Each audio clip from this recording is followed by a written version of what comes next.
আমরা prophetic mindset নিয়ে কথা বলবো ইনশাআল্লাহ। আমি আমার রিসার্চে 12টা মাইন্ডসেট খুঁজে পেয়েছি based on my personal research. আরও কিছু মাইন্ডসেট থাকতে পারে, কিন্তু মেইনলি ঘুরে ফিরে এই 12টার মধ্যেই সীমাবদ্ধ রাসূল সাল্লাল্লাহু আলাইহি ওয়াসাল্লামের মাইন্ডসেট। সেই 12টা মাইন্ডসেট কি আমি পয়েন্টগুলো উল্লেখ করে আমি মূল আলোচনাতে প্রবেশ করছি।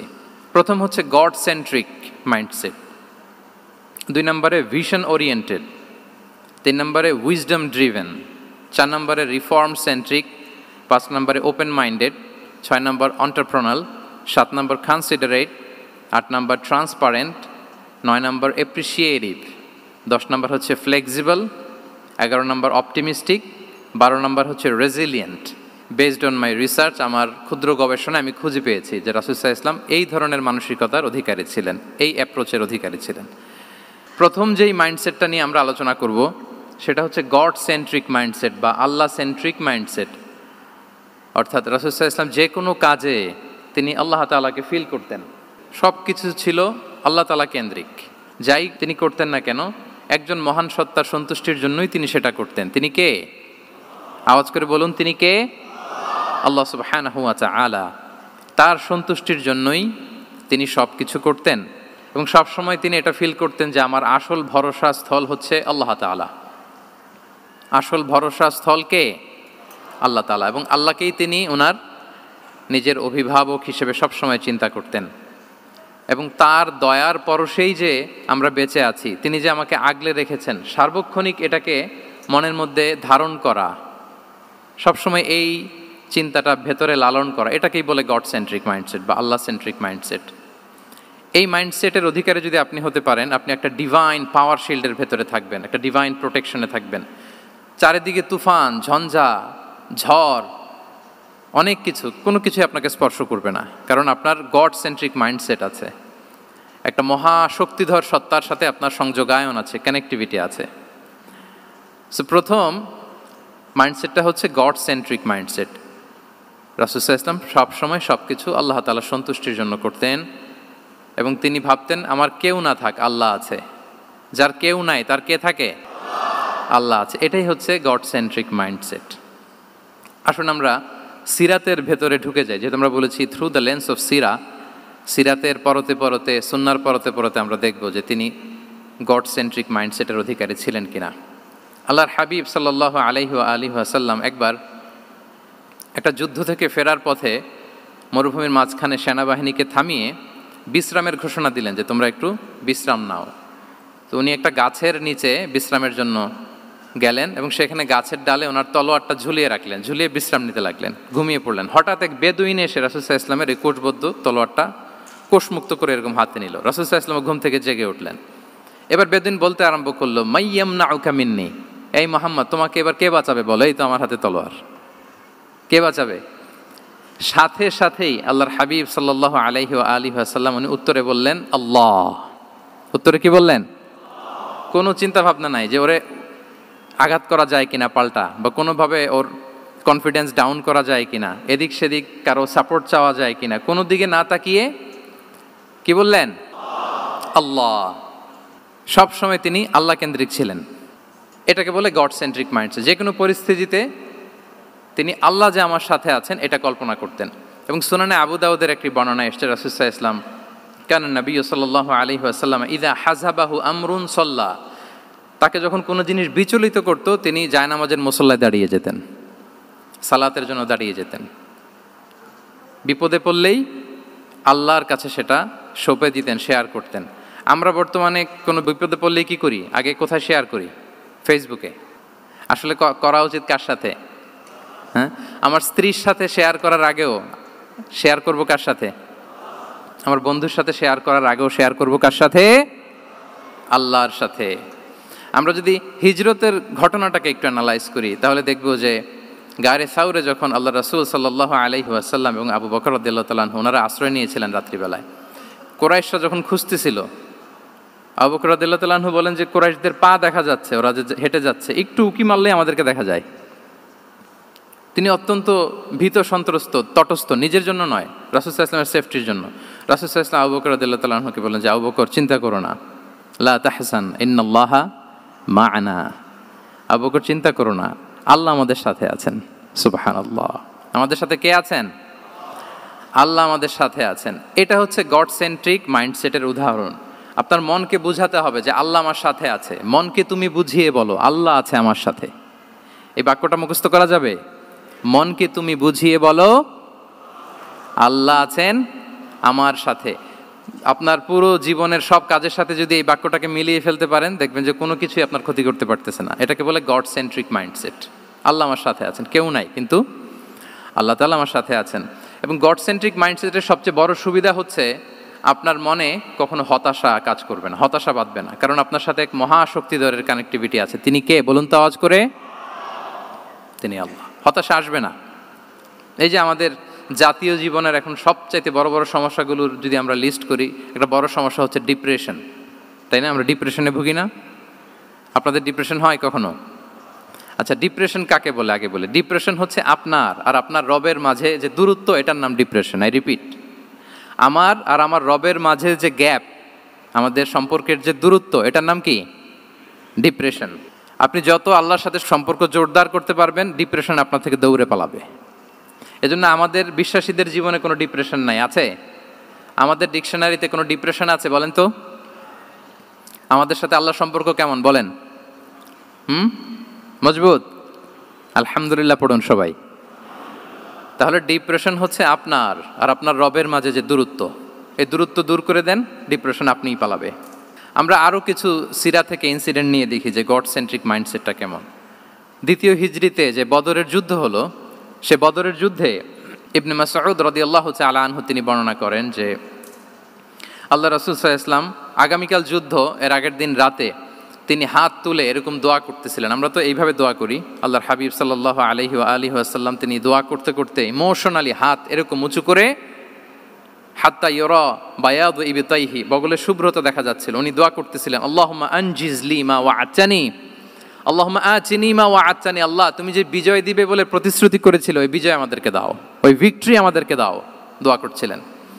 সাইয়েদনা আলী রাদিয়াল্লাহু তাআলা আনহু উনি বর্ণনা করছেন যে বদরের যুদ্ধের আগের রাতে আমরা সবাই ঘুমোচ্ছিলাম, কিন্তু রাসূল সাল্লাল্লাহু আলাইহি ওয়াসাল্লামকে দেখলাম যে না, উনি হাত তুলে শুধু আল্লাহর কাছে কান্না করছেন, দোয়া করছেন।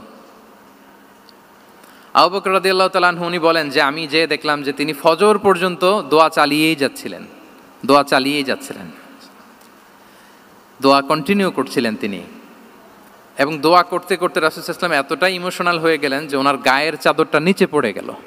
আবু বকর রাদিয়াল্লাহু তাআলা আনহু যে বলেন, ইয়া নবী আল্লাহ, কাফাকা মুনাশাদাতুকা রাব্বাক ফাইন্নাহু সায়ুনজিজু লাকা মা ওয়া'দাক। হে নবী, যথেষ্ট, এনাফ ইজ এনাফ, অনেক হয়েছে নবী, আন্না, আর কাঁদতে হবে না। আপনার রব আপনাকে ভিক্টরি বা বিজয় দান করবে ইনশাআল্লাহ। তাহলে দেখেন, যুদ্ধের আগের রাতে সেনাপ্রধান কি করে? এই কৌশল, ওই কৌশল, কোন দিক দিয়ে অ্যাটাক করা যাবে, ওয়ার স্ট্র্যাটেজি ঠিক করে, তার সাথে যারা আছে তাদের সাথে পরামর্শ করে। কিন্তু রাসূল সাল্লাল্লাহু আলাইহি ওয়াসাল্লাম সব কিছু সেট করে দিয়ে কার সাথে কানেক্টিভিটি করেছেন বলুন তো? আল্লাহর সাথে। This is called God centric mindset, Allah centric mindset. আমার হৃদয়টা সবসময় কার সাথে জুড়ে থাকবে? আল্লাহর সাথে, কারণ উনি ছাড়া আমার কোনো ঠিকানাই নেই। তাহলে এই মেন্টালিটি যদি আমরা ধারণ করতে পারি, এটাকে বলে গড সেন্ট্রিক মাইন্ডসেট। তাহলে রাসূলুল্লাহ সাল্লাল্লাহু আলাইহি ওয়া সাল্লামের যে 12টা মাইন্ডসেটের কথা আমরা বলেছি, তার প্রথমটা হচ্ছে গড সেন্ট্রিক। আল্লাহ তাআলা আমাদেরকে গড সেন্ট্রিক মাইন্ডসেট দান করুক। আমরা যে কোনো পরিস্থিতিতে যেভাবেই থাকি না কেন, আমরা বিপদে আপদে সবসময় ভরসা রাখবো কার উপর? এটাই হচ্ছে গড সেন্ট্রিক বা আল্লাহ সেন্ট্রিক মাইন্ডসেট। আচ্ছা, 2 নাম্বার মাইন্ডসেট হচ্ছে vision oriented mindset. Vision oriented mindset মানে হচ্ছে যার মধ্যে দূরদর্শিতা আছে, ফার সাইটেডনেস আছে, who can anticipate the future, যে ভবিষ্যৎ আগাম অনুমান করে ফেলতে পারে, সামনের পরিস্থিতিকে আগাম অনুমান করতে পারার যে যোগ্যতা বা দীর্ঘমেয়াদী চিন্তা করতে পারার যে ক্যাপাসিটি, এটাকে বলে ভিশন ওরিয়েন্টেড মাইন্ডসেট। এটা আল্লাহ রাসূল সাল্লাল্লাহু আলাইহি ওয়াসাল্লামকে আল্লাহ তাআলা দান করেছেন। উনি ভবিষ্যৎকে আগাম বুঝতে পারতেন, আগাম অনুমান করতে পারতেন, এবং সে অনুযায়ী তিনি স্ট্র্যাটেজি, প্ল্যান, পরিকল্পনা এটা তিনি সাজাতে পারতেন। এটাকে বলে ভিশন ওরিয়েন্টেড মাইন্ডসেট। এবার আসুন আমরা সিরাতের কিছু ইনসিডেন্টকে সামনে নিয়ে আসি যে তিনি কীরকম ভিশন ওরিয়েন্টেড মাইন্ডসেটের অধিকারী ছিলেন। আমরা সবাই হুদাইবিয়ার ঘটনা জানি না? কত হিজরিতে ঘটেছিল বলুন তো সবাই? 6ষ্ঠ হিজরিতে। লাকাদ সাদাকাল্লাহু রাসূলাহুর রুইয়া বিল হক লা তাদখুলুন্নাল মাসজিদাল হারামা ইনশাআল্লাহু আমিনিন। রাসূল সাল্লাল্লাহু আলাইহি ওয়াসাল্লাম 6ষ্ঠ হিজরিতে মদিনায় স্বপ্নে দেখলেন যে তিনি উমরা করতে যাচ্ছেন। তো নবীদের স্বপ্ন এটা কেবল স্বপ্ন নয়, এটা আল্লাহর পক্ষ থেকে ওয়াহি, রেভেলেশন। তো সেই হিসেবে তিনি 1400 সাহাবা নিয়ে উমরা করতে চলে গেলেন মক্কায়, কিন্তু মক্কাবাসী ঢুকতে দিল না, থামিয়ে দেয়া হলো। তো তখন একটা চুক্তি হয়েছিল, ওই চুক্তিতে বলা হলো, রাসূল সাল্লাল্লাহু আলাইহি ওয়াসাল্লাম লিখতে বললেন যে লিখো মিন মুহাম্মদ রাসূলুল্লাহ, আল্লাহর রাসূল মুহাম্মদের পক্ষ থেকে কুরাইশদের সাথে এই চুক্তি। কুরাইশরা আপত্তি করলো যে না, শুধু মুহাম্মদ লেখা যাবে, রাসূলুল্লাহ লেখা যাবে না, কারণ তুমি যে রাসূলুল্লাহ, আল্লাহর রাসূল, এটা যদি আমরা মেনে নেই তাহলে তোমার সাথে আর আমাদের দ্বন্দ্ব কিসের, আমরা তো ভাই ভাই হয়ে গেলাম, রাসূলুল্লাহ কাটো। সাহাবারা কেউ রাজি হয় না, বিশেষ করে ওমরে ফারুক রাদিয়াল্লাহু তাআলা, উনি রাজি হয় না, না না এটা কাটা যাবে না। রাসূল সাল্লাল্লাহু আলাইহি ওয়াসাল্লাম অনেক বলে কয়ে বুঝালেন যে না, দীর্ঘমেয়াদী চিন্তা করতে গেলে আমাদের এখন একটা শান্তি চুক্তির দরকার আছে, যাতে করে আমরা আমাদের গ্লোবাল নেভিগেশন সিস্টেম, দাওয়া সিস্টেমকে আরও স্ট্রং করতে পারি। অনেক বলে কয়ে রাসূলুল্লাহ কাটা হলো। এরপর তারা বলে চুক্তিতে লিখো যে এই বছর উমরা করতে দেয়া হবে না, এই বছর ফিরে যাবেন আপনারা সবাই। এটাও সাহাবারা রাজি হয় না, আল্লাহ রাসূল সাল্লাল্লাহু আলাইহি ওয়াসাল্লাম রাজি হলেন। আবার আরেকটা ক্লোজে লেখা হলো যে আগামী বছর আসলেও 3 দিনের বেশি থাকা যাবে না, সেটাও রাজি হয়ে গেল রাসূল সাল্লাল্লাহু আলাইহি ওয়াসাল্লাম, সাহাবারা রাজি হচ্ছেন না। এরপর মক্কা থেকে কোনো লোক মদিনায় গেলে মদিনাবাসী তাকে রাখতে পারবে না, ফেরত দিতে হবে। কিন্তু মদিনা থেকে কোনো লোক মক্কায় আসলে মক্কাবাসী তাকে ফেরত দিতে বাধ্য থাকবে না। দেখেন, একটার পর একটা মুসলমানদের বিরুদ্ধে সব ক্লোজ যাচ্ছে, কোনো সাহাবীরাই রাজি হচ্ছেন না। কিন্তু আল্লাহ রাসূল সাল্লাল্লাহু আলাইহি ওয়া আলিহি ওয়াসাল্লাম তিনি বললেন যে না, লিখো লিখো। উমর ফারুক রাদিয়াল্লাহু তাআলা আনহু এতটাই রাগান্বিত হলেন, তিনি প্রশ্ন করলেন, ইয়া রাসূলুল্লাহ, আলাইসা আনতা নাবিয়্যুন হক, আপনি এই যে কম্প্রোমাইজের পর কম্প্রোমাইজ করে যাচ্ছেন, আপনি কি সত্য নবী নন, সত্য রাসূল নন? আলাসনা আলা দীনিন হক, আমরা কি সত্যের উপর প্রতিষ্ঠিত নই? আলাইসাল কুরআনু কিতাবুন হক, তো সব যদি সত্য হয় আপনি কেন এগুলো মানছেন? রাসূল সাল্লাল্লাহু আলাইহি ওয়াসাল্লাম বললেন যে ওমর, তুমি বাদ সেদো না, মেনে নাও। মেনে নিলেন, এবং এই মেনে নেওয়াটাকেই আল্লাহ ভিক্টরি বলে ঘোষণা দিলেন, বিজয় বলে। আল্লাহু আকবার। ইন্না ফাতাহনা লাকা ফাতহাম মুবিনা। এবং হুদাইবিয়ার এই সন্ধি থেকেই বেসিকলি মক্কা বিজয় ওইদিকে ত্বরান্বিত হয়েছে গতি প্রবাহটা। কারণ রাসূল সাল্লাল্লাহু আলাইহি ওয়াসাল্লাম অনেক দূর দেখেছেন, সাহাবারাই সামনের কিছু বিষয়ে তারা খেয়াল করছেন, কিন্তু রাসূলুল্লাহ সাল্লাল্লাহু আলাইহি ওয়া আলিহি ওয়াসাল্লাম তিনি অনেক দূর দেখতে পাচ্ছেন। আচ্ছা বলেন, 3 তলার উপর থেকে একজন একটা ভিউ দেখতে পায়, আর 30 তলা উপর থেকে আরেকজন একটা কন্ডোমিনিয়ামের উপর থেকে একটা পানোরামিক ভিউ দেখতে পায়, দুইজনের ভিউ দেখা কি একরকম হয়? বলেন, একরকম হবে? কখনোই হবে না। তাহলে 30 তলার উপর থেকে যিনি দেখবে তিনি একটা পানোরামিক ভিউ দেখবে, দ্য টোটাল সিনারিও তার কাছে ক্রিস্টাল ক্লিয়ার হবে, যেটা সাহাবা রিদওয়ানুল্লাহি তাআলা আলাইহিম আজমাইন ওনাদের কাছে ক্লিয়ার ছিল না। এবং ঠিকই এই যে এটা তো বেশি দিন স্থায়ীও হয়নি, 6ষ্ঠ হিজরি থেকে 8ম হিজরি, মাত্র 3 বছরের ব্যবধানে রাসূল সাল্লাল্লাহু আলাইহি ওয়াসাল্লাম যত রিজিওনাল সুপার পাওয়ার ছিল, ওয়ার্ল্ড সুপার পাওয়ার ছিল, পার্সিয়ান এম্পায়ার, তারপর Roman empire, Byzantine empire, Egyptian empire, সব এম্পায়ারদের কাছে চিঠি পাঠিয়েছেন, সালামুন আলা মান ইত্তাবা আল হুদা আসলিম তাসলাম। এবং ইসলামের এক্সপান্ড হয়েছে, ওনার গ্লোবাল নেভিগেশন সিস্টেম উনি চালু করেছেন। এর কারণ কি? উনি ছিলেন ভিশন ওরিয়েন্টেড মাইন্ডসেটের অধিকারী, দূরদর্শী, অনেক দূর দেখতে পেতেন, অনেক দূর তিনি দেখতে পেতেন, দীর্ঘমেয়াদী তিনি পরিকল্পনা করতে পারতেন। এটা হচ্ছে ভিশন ওরিয়েন্টেড মাইন্ডসেট যারা হয় তাদের ক্যারেক্টারিস্টিক্স বা ফিচার। আরও একটা উদাহরণ দেই, আপনারা কি বলতে পারেন আবিসিনিয়াতে নবুয়তি কত সালে সাহাবারা হিজরতে গিয়েছিল? বলতে পারবেন কেউ? হ্যাঁ, নবুয়তি কত সালে? 5ম সালে। হ্যাঁ, নবুয়তি 5ম বছর ওনারা আবিসিনিয়াতে, বর্তমানে যেটা ইথিওপিয়া বা ইরিত্রিয়া, সেখানে সাহাবারা হিজরতে গিয়েছিলেন। এবং আবিসিনিয়াতে এই যে হিজরতে গেল, তারা সবাই মিলে ফিরে এসেছিল মদিনায় কবে? এটা কি কেউ জানেন? আল্লাহু আকবার, মাশাআল্লাহ মাশাআল্লাহ। বসুন। খায়বার বিজয়ের দিন এসেছিলেন। আবিসিনিয়াতে যারা হিজরতে গিয়েছিলেন তারা মদিনায় ব্যাগ এন্ড ব্যাগেজ সব কিছু নিয়ে খায়বার বিজয়ের সময়, মানে 7ম হিজরিতে এসেছিলেন। তো রাসূল সাল্লাল্লাহু আলাইহি ওয়াসাল্লাম যখন মক্কা থেকে মদিনায় হিজরত করলেন, সব সাহাবারা মদিনায় চলে আসছেন। মদিনায় এখন একটা ইসলামিক সোসাইটি, ইসলামিক স্টেট। বদরের যুদ্ধে মুসলমানদের বিজয়, খন্দকে বিজয়, খন্দক তো 5মে, তারপরে ওনারা কেন আসে না বলেন তো? আসেনি। 7ম হিজরিতে এসেছেন, জাফর রাদিয়াল্লাহু তাআলা আনহুর নেতৃত্বে, সাইয়েদনা আলী রাদিয়াল্লাহু তাআলা আনহুর আপন ভাই, বড় ভাই, ওনার নেতৃত্বে যখন 7ম হিজরিতে ওখানে যাওয়ার 15 বছর পর যখন তারা সবাই ফিরলেন, রাসূল সাল্লাল্লাহু আলাইহি ওয়াসাল্লাম এত খুশি হলেন, তিনি বললেন, মা আদ্রি বি আইয়িহিমা আনা আফরাহ বি ফাতহি খাইবার আও বি কুদুমি জাফর। আমি কোনটাতে বেশি খুশি আজকে আমি জানি না, খাইবার বিজয়ে বেশি খুশি না আমার ভাই জাফরকে পেয়ে বেশি খুশি। আল্লাহু আকবার, এত খুশি হয়েছিলেন। তো এখন এমনি তো মনে প্রশ্ন জাগে যে রাসূল সাল্লাল্লাহু আলাইহি ওয়াসাল্লাম যখন মদিনায় চলে আসলেন, কোরআনের আয়াতগুলো নাজিল হয়, সালাত ফরজ হলো, জাকাত আসলো, সব হলো, একটার পর একটা হচ্ছে, ইসলামিক স্টেট, তো ওনারাই কেন আবিসিনিয়াতে পড়ে আছেন? প্রশ্ন জাগে না?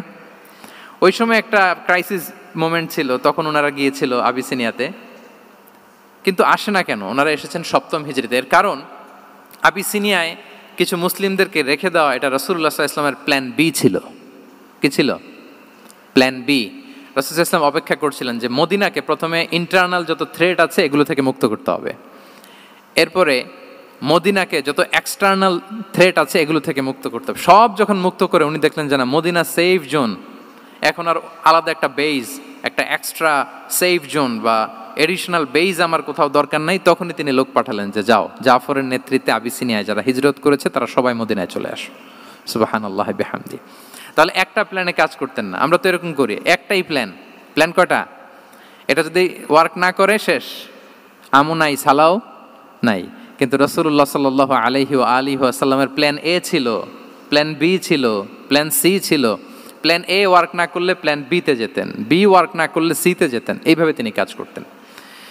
তাহলে এটা হচ্ছে বেসিকলি ভিশন ওরিয়েন্টেড মাইন্ডসেটের অধিকারী যারা, তারা এটা করে, যারা ফিউচারকে অ্যান্টিসিপেট করতে পারে, আগাম অনুভব করতে পারে যে কি হতে পারে সামনে। এই যে বাংলাদেশের বিভিন্ন প্ল্যান পরিকল্পনায় আমরা দেখা যায় যে এখান দিয়ে একটা ব্রিজ করে পরে ভাঙতে হয়, রাস্তা একটা তৈরির পরে ভাঙতে হয়, কোথায় এক টানেল হয়ে আছে প্রতি মাসে মাসে এখন লস হয়, তারপর 1 ঘন্টা বৃষ্টি হলে পুরো ঢাকা শহর এটা বন্যা হয়ে যায়। এগুলো হচ্ছে একাধিক প্ল্যান না থাকা, ভিশনারি অ্যাটিটিউডের অধিকারী না হওয়ার কারণে এই ঝামেলাগুলো আমাদের হচ্ছে। তো প্রফেটিক সিরার এই প্রফেটিক মাইন্ডসেট থেকে আমাদের নেয়ার বিষয় হচ্ছে এটা, যে আমাদেরকে ভিশনারি অ্যাটিটিউডের হতে হবে। রাসূল সাল্লাল্লাহু আলাইহি ওয়াসাল্লাম ভিশন ওরিয়েন্টেড মেন্টালিটির ছিলেন। আগাম, আজ থেকে 50 বছর পরে বাংলাদেশে কি ক্রাইসিস হতে পারে, আজ থেকে ঠিক 100 বছর পরে বাংলাদেশে কি হতে পারে, ওই রোডম্যাপকে সামনে রেখে আমাদেরকে প্ল্যান করতে হবে। এটাকে বলে ভিশন ওরিয়েন্টেড মাইন্ডসেটের অধিকারী হওয়া। 3 নাম্বার হচ্ছে উইজডম ড্রিভেন মাইন্ডসেট। উইজডম মানে হচ্ছে প্রজ্ঞা। প্রজ্ঞা কি? জ্ঞান আর কমন সেন্স দুইটা একসাথে হইলে ওইটারে প্রজ্ঞা বলে। When the knowledge and common sense join together, it reflects as wisdom. আপনার জ্ঞান এবং আপনার কমন সেন্স একসাথে হইলে ওইটা উইজডম হয়ে যায়। রাসূল সাল্লাল্লাহু আলাইহি ওয়াসাল্লাম ছিলেন প্রজ্ঞায় সমৃদ্ধ এক মননের অধিকারী, ওনার সব কিছুতেই প্রজ্ঞা ছিল। উইজডম ইন গিভিং অ্যাডভাইস, উপদেশ দেওয়ার সময় ছিল। উইজডম ইন পলিসি মেকিংয়ের সময় সেখানে প্রজ্ঞা ছিল। Wisdom in action strategic plan, কোনো স্ট্র্যাটেজিক প্ল্যানের ক্ষেত্রে প্রজ্ঞা ছিল। রাসূল সাল্লাল্লাহু আলাইহি ওয়াসাল্লাম একই প্রশ্নের উত্তর এক একজনকে এক একভাবে দিতেন। অনেক সাহাবারা জিজ্ঞেস করতেন যে রাসূলুল্লাহ একই প্রশ্ন, একে বললেন এইটা, ওরে বললেন ওইটা, ওরে বললেন আরেকটা, এটা কেন? তো রাসূল সাল্লাল্লাহু আলাইহি ওয়াসাল্লাম বললেন যে আমি জানি ওর কিসে ঘাটতি, আমি জানি ওর কি প্রয়োজন, আমি জানি ওকে কোন নাসিহাটা দিলে কাজ করবে, ফলে এক একজনকে আমি এক একভাবে ক্লারিফাই করেছি। আল্লাহু আকবার। This is called wisdom. আচ্ছা, উইজডম, রাসূল সাল্লাল্লাহু আলাইহি ওয়াসাল্লাম যে উইজডম ড্রিভেন মাইন্ডসেটের অধিকারী ছিলেন, এটার কয়েকটা এক্সাম্পল আমরা সিরাত থেকে দেখি। মক্কা বিজয় হয়েছে কত হিজরিতে? অষ্টম হিজরিতে যখন মক্কা বিজয় হলো, তখন রাসূল সাল্লাল্লাহু আলাইহি ওয়াসাল্লাম আম্মাজান আয়েশার সাথে গল্প করছিলেন আর বলছিলেন, আয়েশা, লাউলা হাদাসাতু আহদি কওমিকা বিল কুফরি লা নাকাতুল কাবাতা ওয়া লা জাআলতুহা আলা আসাসি ইব্রাহিম। আয়েশা, তোমার এই মক্কাবাসী, তোমার এলাকার লোকজন যদি একটা কেওস সৃষ্টি না করতো, তাহলে কাবার যে আসল শেপ, আমি ওই আসল শেপে এটাকে ফেরত নিতাম, কিন্তু নিতে গেলে এখন একটা ঝামেলা বাঁধবে, এজন্য নিব না। ব্যাপারটা হচ্ছে আমরা এখন যে কাবাটাকে দেখি এটা হচ্ছে স্কয়ার আকৃতির। স্কয়ার মানে কি?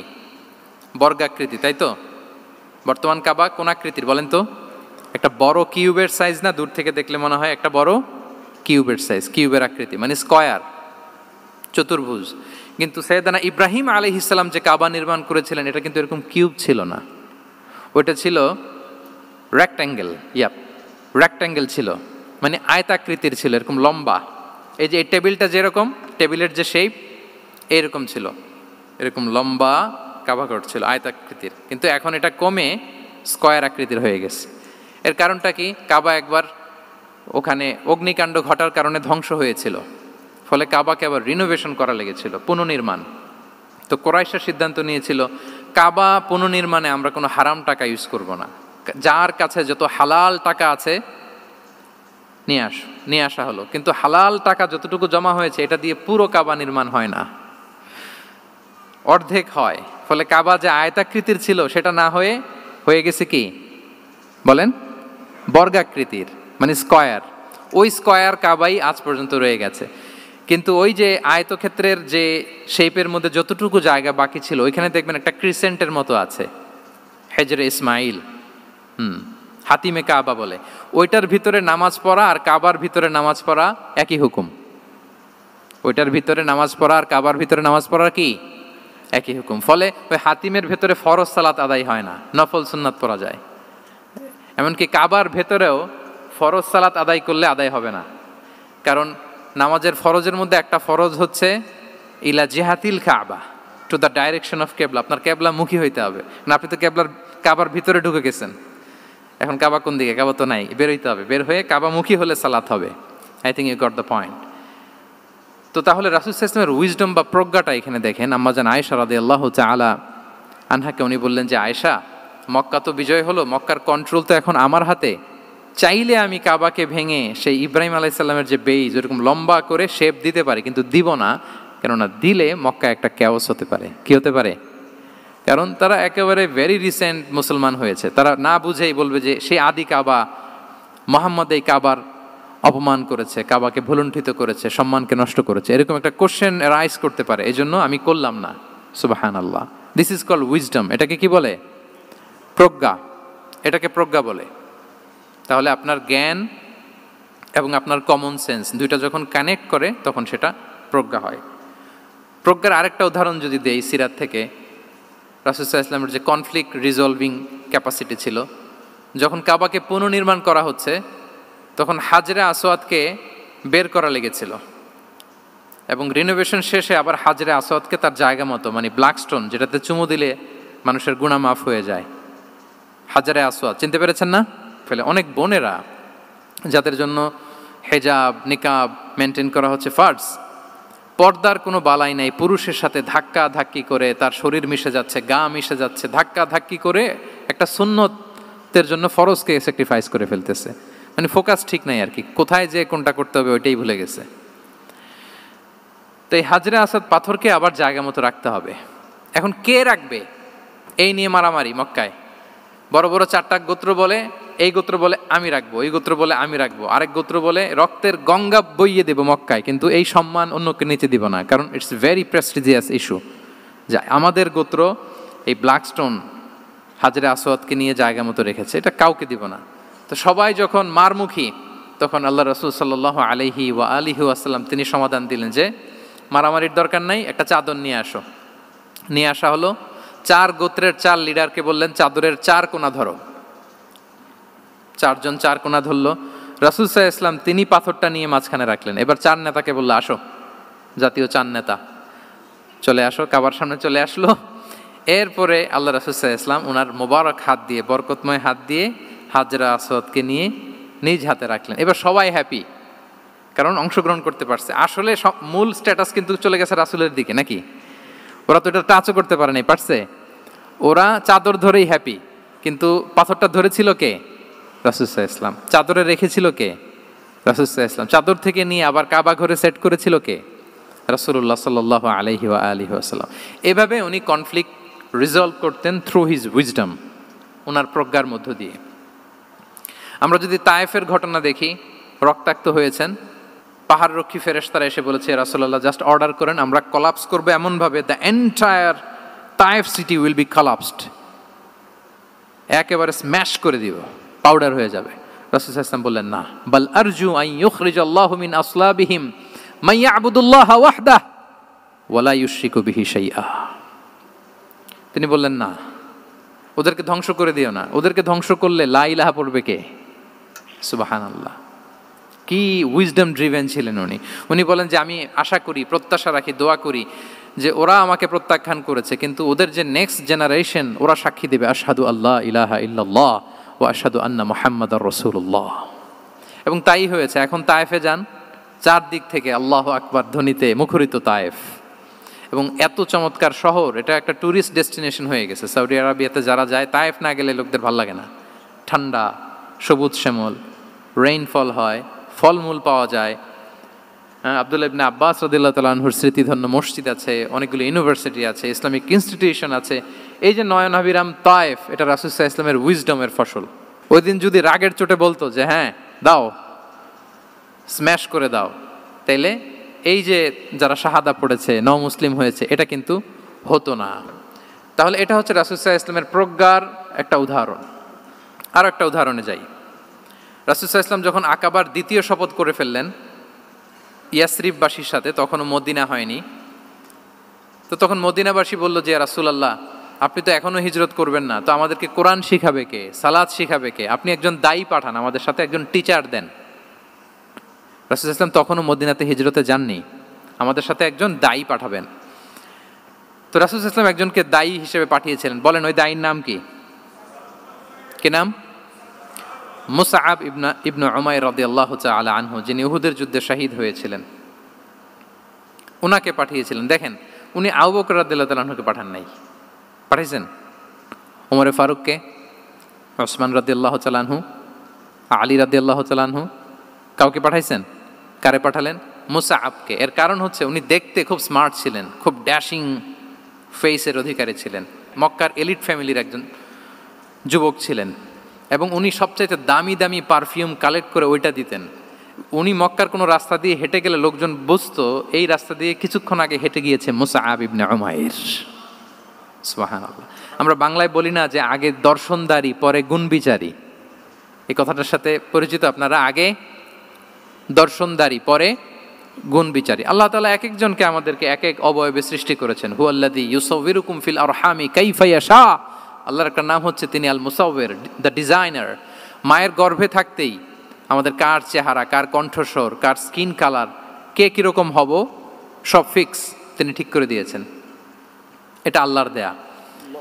কিন্তু রাসূল সাল্লাল্লাহু আলাইহি ওয়াসাল্লামের উইজডমের ব্যাপার হচ্ছে তিনি আবু বকর রাদিয়াল্লাহু তাআলা আনহু, ওমর রাদিয়াল্লাহু তাআলা আনহু, ওসমান আলী, কাউকে চুজ না করে কাকে পাঠালেন? মুসআব ইবনে উমাইরকে। যে তাকে দেখলেই সবাই আগে পাগল হয়ে যায়, মানে ইমপ্রেস হয়ে যায়। হ্যাঁ, ফার্স্ট ইমপ্রেশনটা তার খুব ভালো, খুব ভালো। উনি মুসআব ইবনে উমাইরকে পাঠালেন, এবং যেই প্ল্যান সেই কাজ। উনি যে পুরো মদিনা কাঁপায় ফেলছেন, মাশাআল্লাহ। মদিনার ঘরে ঘরে উনি ইসলামের বার্তা পৌঁছে দিয়েছেন, এবং স্বয়ং রাসূলুল্লাহ সাল্লাল্লাহু আলাইহি ওয়াসাল্লামের আগে তিনি মদিনাতে জুমার নামাজ পড়েছিলেন। কারণ জুমার বিধান আসছে, কিন্তু মক্কা এমন একটা ল্যান্ড যেখানে এখনো জুমা পড়া আবশ্যক হয় নাই, চারদিকে কুফর বেষ্টিত। তো রাসূল সাল্লাল্লাহু আলাইহি ওয়াসাল্লাম লোক পাঠিয়েছেন যে জুমার বিধান এসছে, মুসাব তুমি কিন্তু মদিনায় যারা আছে তাদেরকে নিয়ে জুমা পড়ে ফেলো। তো মুসাব রাদিয়াল্লাহু তাআলা আনহু স্বয়ং রাসূলুল্লাহ সাল্লাল্লাহু আলাইহি ওয়াসাল্লামের আগে রাসূল সাল্লাল্লাহু আলাইহি ওয়াসাল্লামের পারমিশন নিয়ে মদিনাতে জুমা কায়েম করে ফেলছে। সুবহানাল্লাহি ওয়া বিহামদিহি। দেখেন, উইজডম ড্রিভেন পার্সোনালিটির অধিকারী ছিলেন, প্রজ্ঞার অধিকারী ছিলেন, অন্য কাউকে পাঠাননি। কাকে পাঠিয়েছেন? মুসআব ইবনে উমাইর। তাহলে উনি যেই কাজটাই করতেন, যেটা বলতেন, যেটাতে এঙ্গেজ হতেন, এর নেপথ্যে প্রজ্ঞা ছিল। কি ছিল ভাই?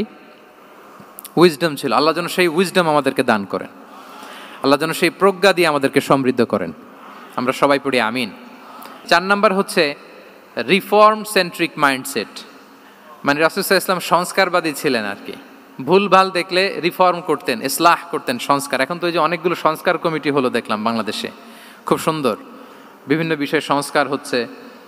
এবং স্বাধীনতার পরে আমাদের বয়স তো আর বেশি না, মানে সব দলের লোকেরা মিলে একসাথে এরকম বসা, এরপর রাষ্ট্রীয় ইস্যু নিয়ে ডিসকাস করা, এরপর মাঝে মাঝে আবার ওয়ার্কআউট করা, আবার একটু মিষ্টি ঝগড়া করা, আবার একটু ফান করা, এই সব কিছুর মধ্য দিয়ে জাতির জন্য ভাবা, নতুন নতুন চিন্তা প্রণয়ন। That's very good, I do appreciate. এটা দরকার, এমন বাংলাদেশই তো আমরা চেয়েছিলাম, ঠিক কিনা বলেন? এই যে রিফর্ম হচ্ছে, এটা অ্যাপ্রিসিয়েবল। রাসূল সাল্লাল্লাহু আলাইহি ওয়াসাল্লামের কিন্তু এই রিফর্ম সেন্ট্রিক মাইন্ডসেট ছিল। অন্যায় দেখলে, ভুলভাল দেখলে, অসঙ্গতি দেখলে, ইনকনসিস্টেন্সি দেখলে শুধরে দিতেন। শুদ্ধাচার অভিযান চালিয়েছেন মক্কাতেও মদিনাতেও, রিফর্ম করতেন। সব খারাপকে তিনি ভালো দিয়ে পরিবর্তন করে দিতেন। আসুন সিরাতের আয়নায়, থ্রু দ্য লেন্স অফ সিরা, আমরা দেখি কিভাবে পরিবর্তন করতেন। রাসূল সাল্লাল্লাহু আলাইহি ওয়াসাল্লামের একটা আদত বা হ্যাবিট ছিল, তিনি কোনো ব্যক্তির বা কোনো স্থানের কোনো বাজে নাম বা খারাপ নাম দেখলে ওটা ভালো নামে চেঞ্জ করে দিতেন। মক্কা থেকে মদিনায় হিজরতের আগে মদিনার নাম ছিল ইয়াসরিব। কি ছিল? ইয়াসরিব মানে হচ্ছে প্রতিশোধ বা নিন্দা বা ক্ষোভ বা ভর্ৎসনা, সবগুলোই খুব বাজে মিনিং ডিনোট করে। রাসূল সাল্লাল্লাহু আলাইহি ওয়াসাল্লাম বললেন, আমি যেই শহরে হিজরত করব এই শহরের নাম ক্ষোভ, এই শহরের নাম হিংসা, এটা হইতে পারে বলেন? রাহমাতাল লিল আলামিন, হ্যাঁ, mercy and peace for the entire universe করে যাকে আল্লাহ পাঠিয়েছেন, উনি যেই শহরে থাকবেন ওই শহরের নাম প্রতিশোধের শহর, এটা হবে? উনি শহরের নাম চেঞ্জ করে দিলেন। উনি শহরের নাম দিলেন মদিনাতুন নবী। কি দিলেন? মদিনাতুন নবী, অথবা তবা তয়্যিবা, চেঞ্জ করে দিলেন, পরিবর্তন করে দিলেন। এক এলাকায় যে বিষ্ণু ইসলাম দেখলেন যে গাছপালা হয় না, উনি বললেন মাসমুহা দিহিল আরদ, এই জায়গার নাম কি? সবাই বলে ইসমুহা গাদেরা। গাদেরা মানে হচ্ছে মাকান লা নাবাতা ফিহি ওয়ালা শাজার, এমন জায়গা যেখানে ঘাস লতাপাতা কিছুই জন্মায় না। রাসূল সাল্লাল্লাহু আলাইহি ওয়াসাল্লাম বললেন, এই জন্যই তো ঘাস জন্মায় না, নাম তো রাখছো খুব বাজে একটা নাম। রাসূল সাল্লাল্লাহু আলাইহি ওয়াসাল্লাম বললেন, আজ থেকে এলাকার নাম গাদেরা নয়, এলাকার নাম আজকে থেকে খাদেরা। কি নাম? খাদেরা মানে কি বলেন? সবুজ, গ্রিন, এভারগ্রিন, সবুজ শ্যামল। এবং রাসূল সাল্লাল্লাহু আলাইহি ওয়াসাল্লাম যখন গ্রিন ল্যান্ড নাম দিয়ে দিলেন, এরপর থেকে সবুজ শ্যামল করে আল্লাহ জায়গাটাকে বরকতময় করে দিলেন। Changing names. এক সুন্দরী নারীকে বললেন মাসমুকি, কি নাম? বলে আসিয়া। আসিয়া মানে অবাধ্য। রাসূল সাল্লাল্লাহু আলাইহি ওয়াসাল্লাম বললেন, তুমি এত সুন্দরী, you are a beautiful lady, আর কি বাজে একটা নাম রেখেছো আসিয়া, তুমি আসিয়া কেন হবে? আজকে থেকে তোমার নাম জামিলা, মানে তুমি সুন্দরী, রূপবতী। সুবহানাল্লাহ, সুন্দর একটা নাম দিয়ে দিলেন। এক সাহাবীর নাম ছিল হাজান। হাজান মানে রাফ এন্ড টাফ, রুক্ষ। রাসূল সাল্লাল্লাহু আলাইহি ওয়াসাল্লাম বললেন, না, হাজান না, তোমার নাম আজকে থেকে সাহাল। কি নাম? সাহাল। সাহাল মানে সহজ। উনি বলেন, যেদিন থেকে সাহাল রাখছি এর আগ পর্যন্ত নাকি ওনার অসুস্থতা, রোগ বালাই একটার পর একটা লেগেই থাকতো। যেদিন থেকে সাহাল, ওই দিন থেকে উনি বলেন যে আল্লাহ তাআলা নবীর এই নাম চেঞ্জ করে দেওয়ার বারাকায় আমার পুরো জীবনের সব কাজকে আল্লাহ তাআলা সহজ করে দিয়েছেন। তাহলে রিফর্ম সেন্ট্রিক মাইন্ডসেট, আমরাও খারাপ কিছু দেখলে ভালো দিয়ে পরিবর্তন করব, কি বলেন? আচ্ছা, এটা তো নাম চেঞ্জ করে দেয়া। এবার সোশ্যাল রিফর্ম তিনি কি কি করেছেন আমরা একটু দেখি। তিনি যখন যুবক, মক্কায় এক ইয়ামানি লোক ব্যবসা করতে এসে তার প্রোডাক্ট বিক্রি করার পরে, আস ইবনে ওয়াইল নামে এক লোকের কাছে বিক্রি করার পরে যখন দাম চাইতে গেল, আস বলে, আরে বেটা, আমরা মক্কার সন্তান, আমরা দাম দিব না।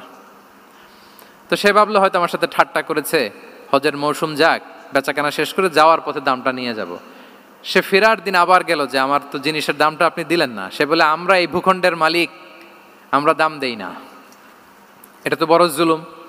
সে কান্নাকাটি শুরু করলো। তার এই কান্নাকাটি দেখে আল্লাহ রাসূল সাল্লাল্লাহু আলাইহি ওয়াসাল্লাম ওনার চাচা জুবাইর ইবনে আব্দুল মুত্তালিব সহ ইয়াং স্টার যারা আছে, দ্য ইয়ুথ অব মক্কা, তাদের সবাইকে নিয়ে একটা সোসাইটি করলেন। এই যে আমরা হালাফুল ফুদুলের নাম শুনি না, যেটা বাংলায় আমরা কি বলি, হিলফুল ফুজুল, এই নামে তো অনেক সংগঠন আছে বাংলাদেশে, কি বলেন? যুবকরা কোনো সংগঠন করলে কমনলি এই নামটা পছন্দ করে, হিলফুল ফুজুল। আসলে এটার মূল নাম ছিল হালাফুল মুত্তাইয়িবিন। তিব মানে হচ্ছে রং।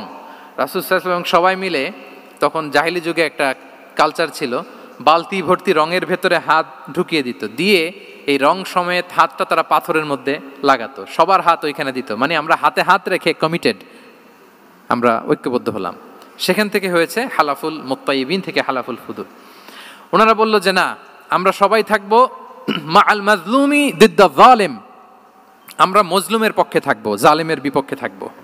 এবং যেই প্রতিজ্ঞা ওই কাজ। সবাই মিলে আস ইবনে ওয়াইলকে ধরলো, তার কাছ থেকে টাকা আদায় করে ওই ইয়ামানি ব্যবসায়ীর কাছে পৌঁছে দিয়ে তিনি মাজলুমকে সহায়তা করেছেন। সুবহানাল্লাহ। এবং এই টেন্ডেন্সি, এই জুলুম, চাঁদাবাজি যেগুলো ছিল মক্কার জমিনে, রাসূল সাল্লাল্লাহু আলাইহি ওয়াসাল্লাম এই সোশ্যাল রিফর্মের মাধ্যমে এটাকে সংস্কার করেছেন। তাহলে এই যে রিফর্ম সেন্ট্রিক আমাদের হইতে হবে। আমাদের সমাজেও এখন চাঁদাবাজি আছে না নাই বলেন? খুন খারাপি আছে না নাই? সামাজিক অনাচার। তাহলে ঐক্যবদ্ধ হইতে হবে আমাদেরকে রিফর্মের জন্য। যুবক যারা আমরা আছি, যাদেরকে আল্লাহ আমাদের বলার সুযোগ দিয়েছে, লেখার সুযোগ দিয়েছে, ফিল্ডে কাজের সুযোগ দিয়েছে, আমরা সবসময় মজলুমের পক্ষে থাকব, আমরা সবসময় জালেমের বিপক্ষে থাকব। আমাদের নীরবতা আর আমাদের নিশ্চুপ থাকাই জালিমদেরকে আরো বড় বড় জালিম বানিয়েছে। এজন্য নাহনু মাআল মাজলুম দিদ্দা যালিম, এটা হচ্ছে আমাদের স্লোগান। আমরা কাদের সাথে? মজলুমের সাথে। আওয়াজ করে বলেন, কার সাথে? ইত্তাকু দাওয়াতাল মাজলুম। রাসূল সাল্লাল্লাহু আলাইহি ওয়াসাল্লাম বলেন, তোমরা মাজলুমের কান্নাকে ভয় করো, কেননা মাজলুমের কান্না আর আল্লাহর মাঝে কোনো ফারাক থাকে না, কোনো পর্দা থাকে না, বদদোয়া করলেই কবুল হয়ে যায়। তাহলে এভাবে রাসূলুল্লাহ সাল্লাল্লাহু আলাইহি ওয়া আলিহি ওয়াসাল্লাম তিনি সোশ্যাল রিফর্ম করেছেন। আমরা যদি ওনার পলিটিক্যাল রিফর্মের দিকে তাকাই তাহলে দেখব যে আমরা যদি কনস্টিটিউশন অফ মদিনার কথা বলি, মদিনার কনস্টিটিউশন, এটা কিন্তু রাসূল সাল্লাল্লাহু আলাইহি ওয়াসাল্লাম করেছেন। মদিনা চার্টার, এত চমৎকার চার্টার পৃথিবী আর দেখেনি। ওইটা থেকেই এখন সব গোটা বিশ্বের সংবিধান। এই যে আমাদের সংবিধান সংস্কার কমিশন আছে না একটা, নিশ্চয়ই তারা ওইটা থেকে অনেক বেনিফিটেড হতে পারবেন। আমাদের যে মদিনা চার্টার রাসূল সাল্লাল্লাহু আলাইহি ওয়াসাল্লাম নিজে করা, এবং এটা একটা ইনক্লুসিভ চার্টার ছিল। মুসলিম, পেগানস, জুইশ সব ধর্মের মানুষকে নিয়ে তিনি মদিনাতে ওয়ান উম্মা ঘোষণা দিয়েছিলেন। One Umma, we are one উম্মা। হোক তুমি পেগান মুশরিক, হোক তুমি জুইশ মানে ইহুদি, হোক তুমি মুসলিম, তুমি যেই ধর্মের হও না কেন, মদিনাকে রক্ষা করতে যে আমরা সবাই মিলে উম্মা ওয়াহেদা, আমরা সবাই মিলে কি উম্মা ওয়াহেদা। পৃথিবীর অনেক দেশ এই আইডিওলজিকে ধারণ করে হু হু করে এগিয়ে গিয়েছে। মালয়েশিয়াতে 3টা রেস, আমি তো প্রায় এক যুগ ওখানে, আমার 2টা ডিগ্রি ওখান থেকে, মাস্টার্স পিএইচডি। সো আমি কাছ থেকে তাদেরকে দেখার সুযোগ পেয়েছি। ওখানে মালয়েরা আছে, তামিলরা আছে, চাইনিজরা আছে, 3 জাতি মিলে ওদের স্লোগান হচ্ছে সাতু মালয়েশিয়া। মালয় ভাষায় সাতু মানে হচ্ছে ওয়ান, মালয় ভাষায় সাতু মানে কি ওয়ান। সাতু মালয়েশিয়া মানে আমরা হতে পারি চাইনিজ, হতে পারি তামিল, কিংবা হতে পারি মালয় ভূমিপুত্রা, কিন্তু সবাই মিলে দেশের স্বার্থে আমরা সবাই কি এক। এটাই লাগবে আমাদের নতুন বাংলাদেশে। জুলাই আপরাইজিং এর পরে আমাদের এই ঐক্যবদ্ধ থাকার বাংলাদেশ আমরা চাই কি চাই না বলেন? সাম্রাজ্যবাদকে রুখে দিতে, যে কোনো ষড়যন্ত্রকে রুখে দিতে ঐক্যবদ্ধ থাকার কোনো বিকল্প নাই, ঠিক কিনা বলেন? ঐক্যবদ্ধ থাকতে হবে আমাদেরকে, যেটা রাসূলুল্লাহ সাল্লাল্লাহু আলাইহি ওয়া আলিহি ওয়াসাল্লাম মদিনা চার্টারে আমাদেরকে শিখিয়েছেন যে আমরা ওয়ান উম্মা। তাহলে খারাপ নাম দেখলে চেঞ্জ করতেন, পলিটিক্যাল রিফর্ম করেছেন ওয়ান উম্মা গঠনের মধ্য দিয়ে। ফিনান্সিয়াল রিফর্ম যদি বলি, শুধু financial reforms by prophet Muhammad peace be upon him, এটা নিয়ে লম্বা কথা বলা যেতে পারে। শুধু একটা উদাহরণ দিয়ে শেষ করি। বিদায় হজের ভাষণে উনি সুদকে চিরতরে কবরস্থ করেছেন, সুদকে চিরতরে কবরস্থ করেছেন, এবং এটা অন্যের জন্য না, নিজের ঘর দিয়ে শুরু করেছেন। উনি বলেছেন যে এই হানাহানি রক্তপাত এটা বন্ধ, আমার গোত্রের একটা এরকম রক্তের দাবি আছে, এটা আমি শেষ ঘোষণা করলাম। এরপর বললেন যে সুদ কবর দিলাম, অন্য জায়গা থেকে না, আমার পরিবার থেকে। রাসূল ইসলামের চাচা স্বয়ং আব্বাস রাদিয়াল্লাহু তাআলা আনহুর অনেক সুদের ট্রানজ্যাকশন ছিল, ইন্টারেস্ট, সুদের ব্যবসা ছিল। রাসূল ইসলাম বলেন আজকে থেকে এই সুদ আমি চিরতরে মাটির নিচে কবর দিয়ে দিলাম। আল্লাহু আকবার। দেখেন সোশ্যাল রিফর্ম। তাহলে পরিবর্তন করতে হলে আগে নিজের ঘর থেকে, আগে কোত্থেকে? নাকি ওই ফ্যামিলি থেকে? হ্যাঁ, আমাদের মধ্যে যেটা হয়, আমরা ওয়াজ নসিহত বা ভালো কথা শুনলেই এটাকে ধরে নিই যে এটা ওর জন্য, ওর জন্য, মানে প্রত্যেকটা ওয়াজই যে আমার জন্য হইতে পারে, প্রত্যেকটা নসিহাতের যে প্রাইম অডিয়েন্স আমি হইতে পারি, এইটা আমাদের মাথায় কেন যেন আসে না। আমরা কোনো ভালো নসিহত শুনলে আমরা ভাবি এটা আসলে সমাজে দরকার, ওর দরকার, আমার ভাইয়ের দরকার, কিন্তু এটা যে আমার দরকার, প্রতিটা নাসিহাতের প্রথম অডিয়েন্স হওয়া দরকার কে? আমি নিজে। তাহলে পরিবর্তন শুরু করতে হবে নিজ থেকে। ওর এই সমস্যা, ওর এই সমস্যা, ওর এটা, আরে মিয়া তোমার কি সমস্যা ওইটা বলো। শুধু ওর ওর না দেখে নিজেরটাও দেখতে হবে। দেখেন অন্যের দিকে এক আঙ্গুল দেখালে নিজের দিকে কয় আঙ্গুল যায় বলেন তো? এই যে নিজের দিকে কিন্তু 3টা। আমি যদি এরকম করি তা আমার দিকে আসে 3টা। এজন্য নিজ থেকে, নিজের ফ্যামিলি থেকে আমরা সংস্কার শুরু করব, কি বলেন? ওমরে ফারুক রাদিয়াল্লাহু তাআলা আনহু যখন ফ্যামিলি মিটিংয়ে বসতেন, উনি ওনার সন্তানদেরকে বলতেন, শোনো, তোমরা খলিফাতুল মুসলিমিন, আমিরুল মুমিনিনের সন্তান, তোমাদের কোনো বাজে কাজ যদি সমাজে আসে, তোমাদের কোনো অন্যায় যদি আমার কানে আসে, অন্যের জন্য যা শাস্তি তোমাদের জন্য হবে ডবল শাস্তি। ওমরে ফারুক সন্তানদেরকে বলতেন, তোমরা যদি কোনো ভুল করো, একটা যদি হদ কায়েম করা লাগে এমন অন্যায় যদি করো, একটা হচ্ছে আল্লাহর দেয়া হদ, আর একটা হবে আমি উমরের দেয়া হদ। কারণ আমার মতো খলিফাতুল মুসলিমিনের সন্তান হয়ে এই পাপ তুমি কেন করলে? দেখেন অন্যের বাচ্চা কি করছে, অন্যের, আমাদের তো ওই মেয়েটার সমস্যা, ওনার ছেলের সমস্যা, এগুলো আমার ছেলের যে কি অবস্থা, আমার পরিবারের যে কি হালাত, আমার স্ত্রীর যে কি দশা, ওইটা নিয়ে আমরা ভ্রুক্ষেপ করি না বা চিন্তা করি না। তাহলে সম্মানিত সুধীমণ্ডলী, আমরা পরিবর্তন শুরু করবো কোত্থেকে? অন্যের বাড়িঘর থেকে নাকি? হ্যাঁ, কোত্থেকে? নিজ থেকে। আল্লাহ তাআলা আমাদেরকে তৌফিক দান করুক। 5 নম্বরে হচ্ছে ওপেন মাইন্ডেড। আমার প্রিয় নবী বলেন ওপেন মাইন্ডেড ছিলেন না ন্যারো মাইন্ডেড? সবাই বলবেন, গ্যালারির সবাই আওয়াজ করে, তিনি ওপেন মাইন্ডেড না ন্যারো মাইন্ডেড ছিলেন? রাসূলুল্লাহ সাল্লাল্লাহু আলাইহি ওয়া আলিহি ওয়াসাল্লাম ওপেন মাইন্ডেড ছিলেন, যে কেউ ওনাকে অ্যাপ্রোচ পারতেন easily. He was very approachable. ছোট বড় আবাল বৃদ্ধ বনিতা ওনার সাথে কথা বলতে স্বাচ্ছন্দ্য বোধ করতো, ভয় পেত না। এজন্য সিরাতের পরতে পরতে দেখবেন এক শিশু এসে প্রশ্ন করে, নারী এসে প্রশ্ন করে, বৃদ্ধ এসে প্রশ্ন করে, বন্ধু এসে প্রশ্ন করে, শত্রু এসে কনভারসেশন করে, সবাই এসে ওনার সাথে কথা বলতে পারতো। সুবহানাল্লাহ। এবং এগুলো উনি অ্যাকোমোডেট করতে পারতেন। কি করতে পারতেন? অ্যাকোমোডেট করতেন। ছোট্ট একটা উদাহরণ দেই, আসির আল হালাবিয়া থেকে নেয়া একটা বিখ্যাত সিরাতের গ্রন্থ। বদরের যুদ্ধে রাসূল সাল্লাল্লাহু আলাইহি ওয়াসাল্লাম বদরের মাঠে সেনা ক্যাম্প স্থাপন করলেন। কি ক্যাম্প? সেনা ক্যাম্প স্থাপন করলেন। আল হুবাব ইবনুল মুনজির রাদিয়াল্লাহু তাআলা আনহু এক সাহাবী, উনি বললেন, ইয়া রাসূলুল্লাহ, এই যে সেনা শিবির যে এখানে স্থাপন করলেন, এটা কি আপনার নিজের ইচ্ছায় না আল্লাহর আদেশে? দেখেন, সেনাপতিরে কোনো সাধারণ সৈনিক এই প্রশ্ন করতে পারে? করলে চাকরি থাকবে? কিন্তু রাসূল সাল্লাল্লাহু আলাইহি ওয়াসাল্লামের কাছে সাহস নিয়ে আল হুবাব ইবনুল মুনজির বলে, ইয়া রাসূলুল্লাহ, এই যে সেনা শিবির স্থাপন করলেন, এটা কি আপনার ইচ্ছায় নাকি এটা ওয়াহি? রাসূল সাল্লাল্লাহু আলাইহি ওয়াসাল্লাম বললেন, না, এটা ওয়াহি না, এটা ওয়াহি না, বাল হুয়া রায়ু ওয়াল হারবু ওয়াল মাকিদা, না, এটা যুদ্ধের কৌশল হিসেবে আমি করেছি। আল হুবাব ইবনুল মুনজির বললেন, ইয়া রাসূলুল্লাহ, তাহলে সঠিক জায়গায় সেনা ক্যাম্প স্থাপন হয় নাই। রাসূলের দিকে তাকিয়ে বলতেছেন যে আপনি যেখানে করছেন ওখানে ঠিক হয় না ইয়া রাসূলুল্লাহ, আপনি অভয় দিলে আমি বলতে পারি কোথায় ঠিক হবে। রাসূল সাল্লাল্লাহু আলাইহি ওয়াসাল্লাম বললেন, তাই? আমি যেটা করছি এটা ঠিক হয় নাই, তাহলে কোনটা ঠিক বলো? উনি বললেন, ওই যে বদরে একটা কুয়া আছে যেখানে পানির ব্যবস্থা আছে, ওইটার সামনে ব্যারিকেড দিয়ে আমাদের শিবির করতে হবে। তাহলে আমরা বদরের কুয়া থেকে পানি খাইতে পারবো, সারাদিন পানি খাবো, আর কাফিররা যুদ্ধে তো মারা যাবে, পানির অভাবে মারা যাবে। সুবহানাল্লাহ পড়বেন না? রাসূল সাল্লাল্লাহু আলাইহি ওয়াসাল্লাম বললেন, আরে তাই তো, তুমি তো ঠিকই বলেছো, এভাবে তো আমি ভেবে দেখিনি। আবার তিনি অ্যানাউন্স করে দিলেন যে সেনা শিবির এখানে যেই তাঁবু টাঙানো হয়েছে এখান থেকে মুভ করে আল হুবাব যেখানে ইন্ডিকেট করেছে ঠিক ওই জায়গায় যে শিবির স্থাপন করো। তাহলে আওয়াজ করে বলুন, ওপেন মাইন্ডেড না ন্যারো মাইন্ডেড? আমরা অনেক সময় আমাদের অধীনস্থদের কথা শুনতে চাই না। অনেক সময় অধীনস্থদের মাথা থেকেও দারুণ দারুণ দুর্দান্ত আইডিয়া চলে আসতে পারে। ইগনোর করবেন না সব সময়, আপনি দেখবেন যে তার কাছ থেকে ভালো আইডিয়া এসছে কিনা। তাহলে রাসূল সাল্লাল্লাহু আলাইহি ওয়াসাল্লাম এটাকে ইগনোর না করে অ্যাকোমোডেট করলেন। সুবহানাল্লাহ। খন্দক যুদ্ধের কথা যদি দেখি, পরীক্ষা খননের অ্যাডভাইস কে দিয়েছিল? মক্কার কোনো লোক? মদিনার? কে দিয়েছিল? সালমান আল ফারিসি। বাড়ি কোথায়? ইরান, পারস্য। হি ওয়াজ পার্সিয়ান বেসিকলি।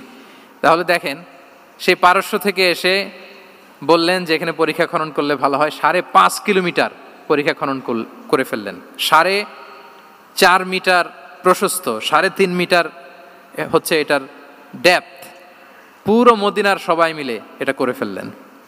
তার মানে আমি সব বুঝি, আমি সব জানি, এই মেন্টালিটি থেকে আমাদের বেড়ে আসতে হবে। এটা হচ্ছে একটা ন্যারো মাইন্ডেড পার্সোনালিটির অধিকারী, যে আমি যেটা বলছি ওইটা, এটার পরে কোনো কথা নেই, এটা ভুল। বরং আমার টিমের মধ্যে থেকে যদি কোনো ভালো অপিনিয়ন আসে সেটা আমি রিভাইজ করব। কি বলেন, পারা যাবে না? তাহলে ওপেন মাইন্ডেড পার্সোনালিটি ছিলেন রাসূলুল্লাহ সাল্লাল্লাহু আলাইহি ওয়াসাল্লাম। 6 নম্বর মাইন্ডসেট হচ্ছে অন্টারপ্রেনাল মাইন্ডসেট। অন্টারপ্রেনাল, এখন তো এটা আপনারা সবাই খুব বেশি শোনেন, অন্টারপ্রেনারশিপ, অন্টারপ্রেনাল। অন্টারপ্রেনাল মাইন্ডসেট আসলে অনেক কিছুর সমন্বয় হয়। 1 নম্বর, যার প্রোঅ্যাক্টিভ অ্যাটিটিউড যাদের থাকে, solution focused, not problem focused. Problem সৃষ্টি হইলে ওইদিকে ফোকাস না করে কিভাবে সলিউশন করা যায় ওইদিকে ফোকাস করতেন। এরপর যে হিউম্যান রিসোর্সের ভালো ম্যানেজ করতে পারে, রিসোর্স কম কিন্তু to take the best out of this resource. অনেকে দেখবেন যে ছোট্ট জিনিসকে অর্গানাইজ করে এত সুন্দর প্রেজেন্টেশন করে, আবার অনেকের অনেক আছে কিন্তু সেটাকে প্রেজেন্ট করতে পারে না, এরকম আছে না নাই? রাসূল সাল্লাল্লাহু আলাইহি ওয়াসাল্লাম অল্প রিসোর্স দিয়ে অনেক বড় কিছু অ্যারেঞ্জ করতে পারতেন। সুবহানাল্লাহ।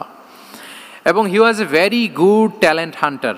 রাসূল সাল্লাল্লাহু আলাইহি ওয়াসাল্লাম একজন চৌকস ট্যালেন্ট হান্টার ছিলেন।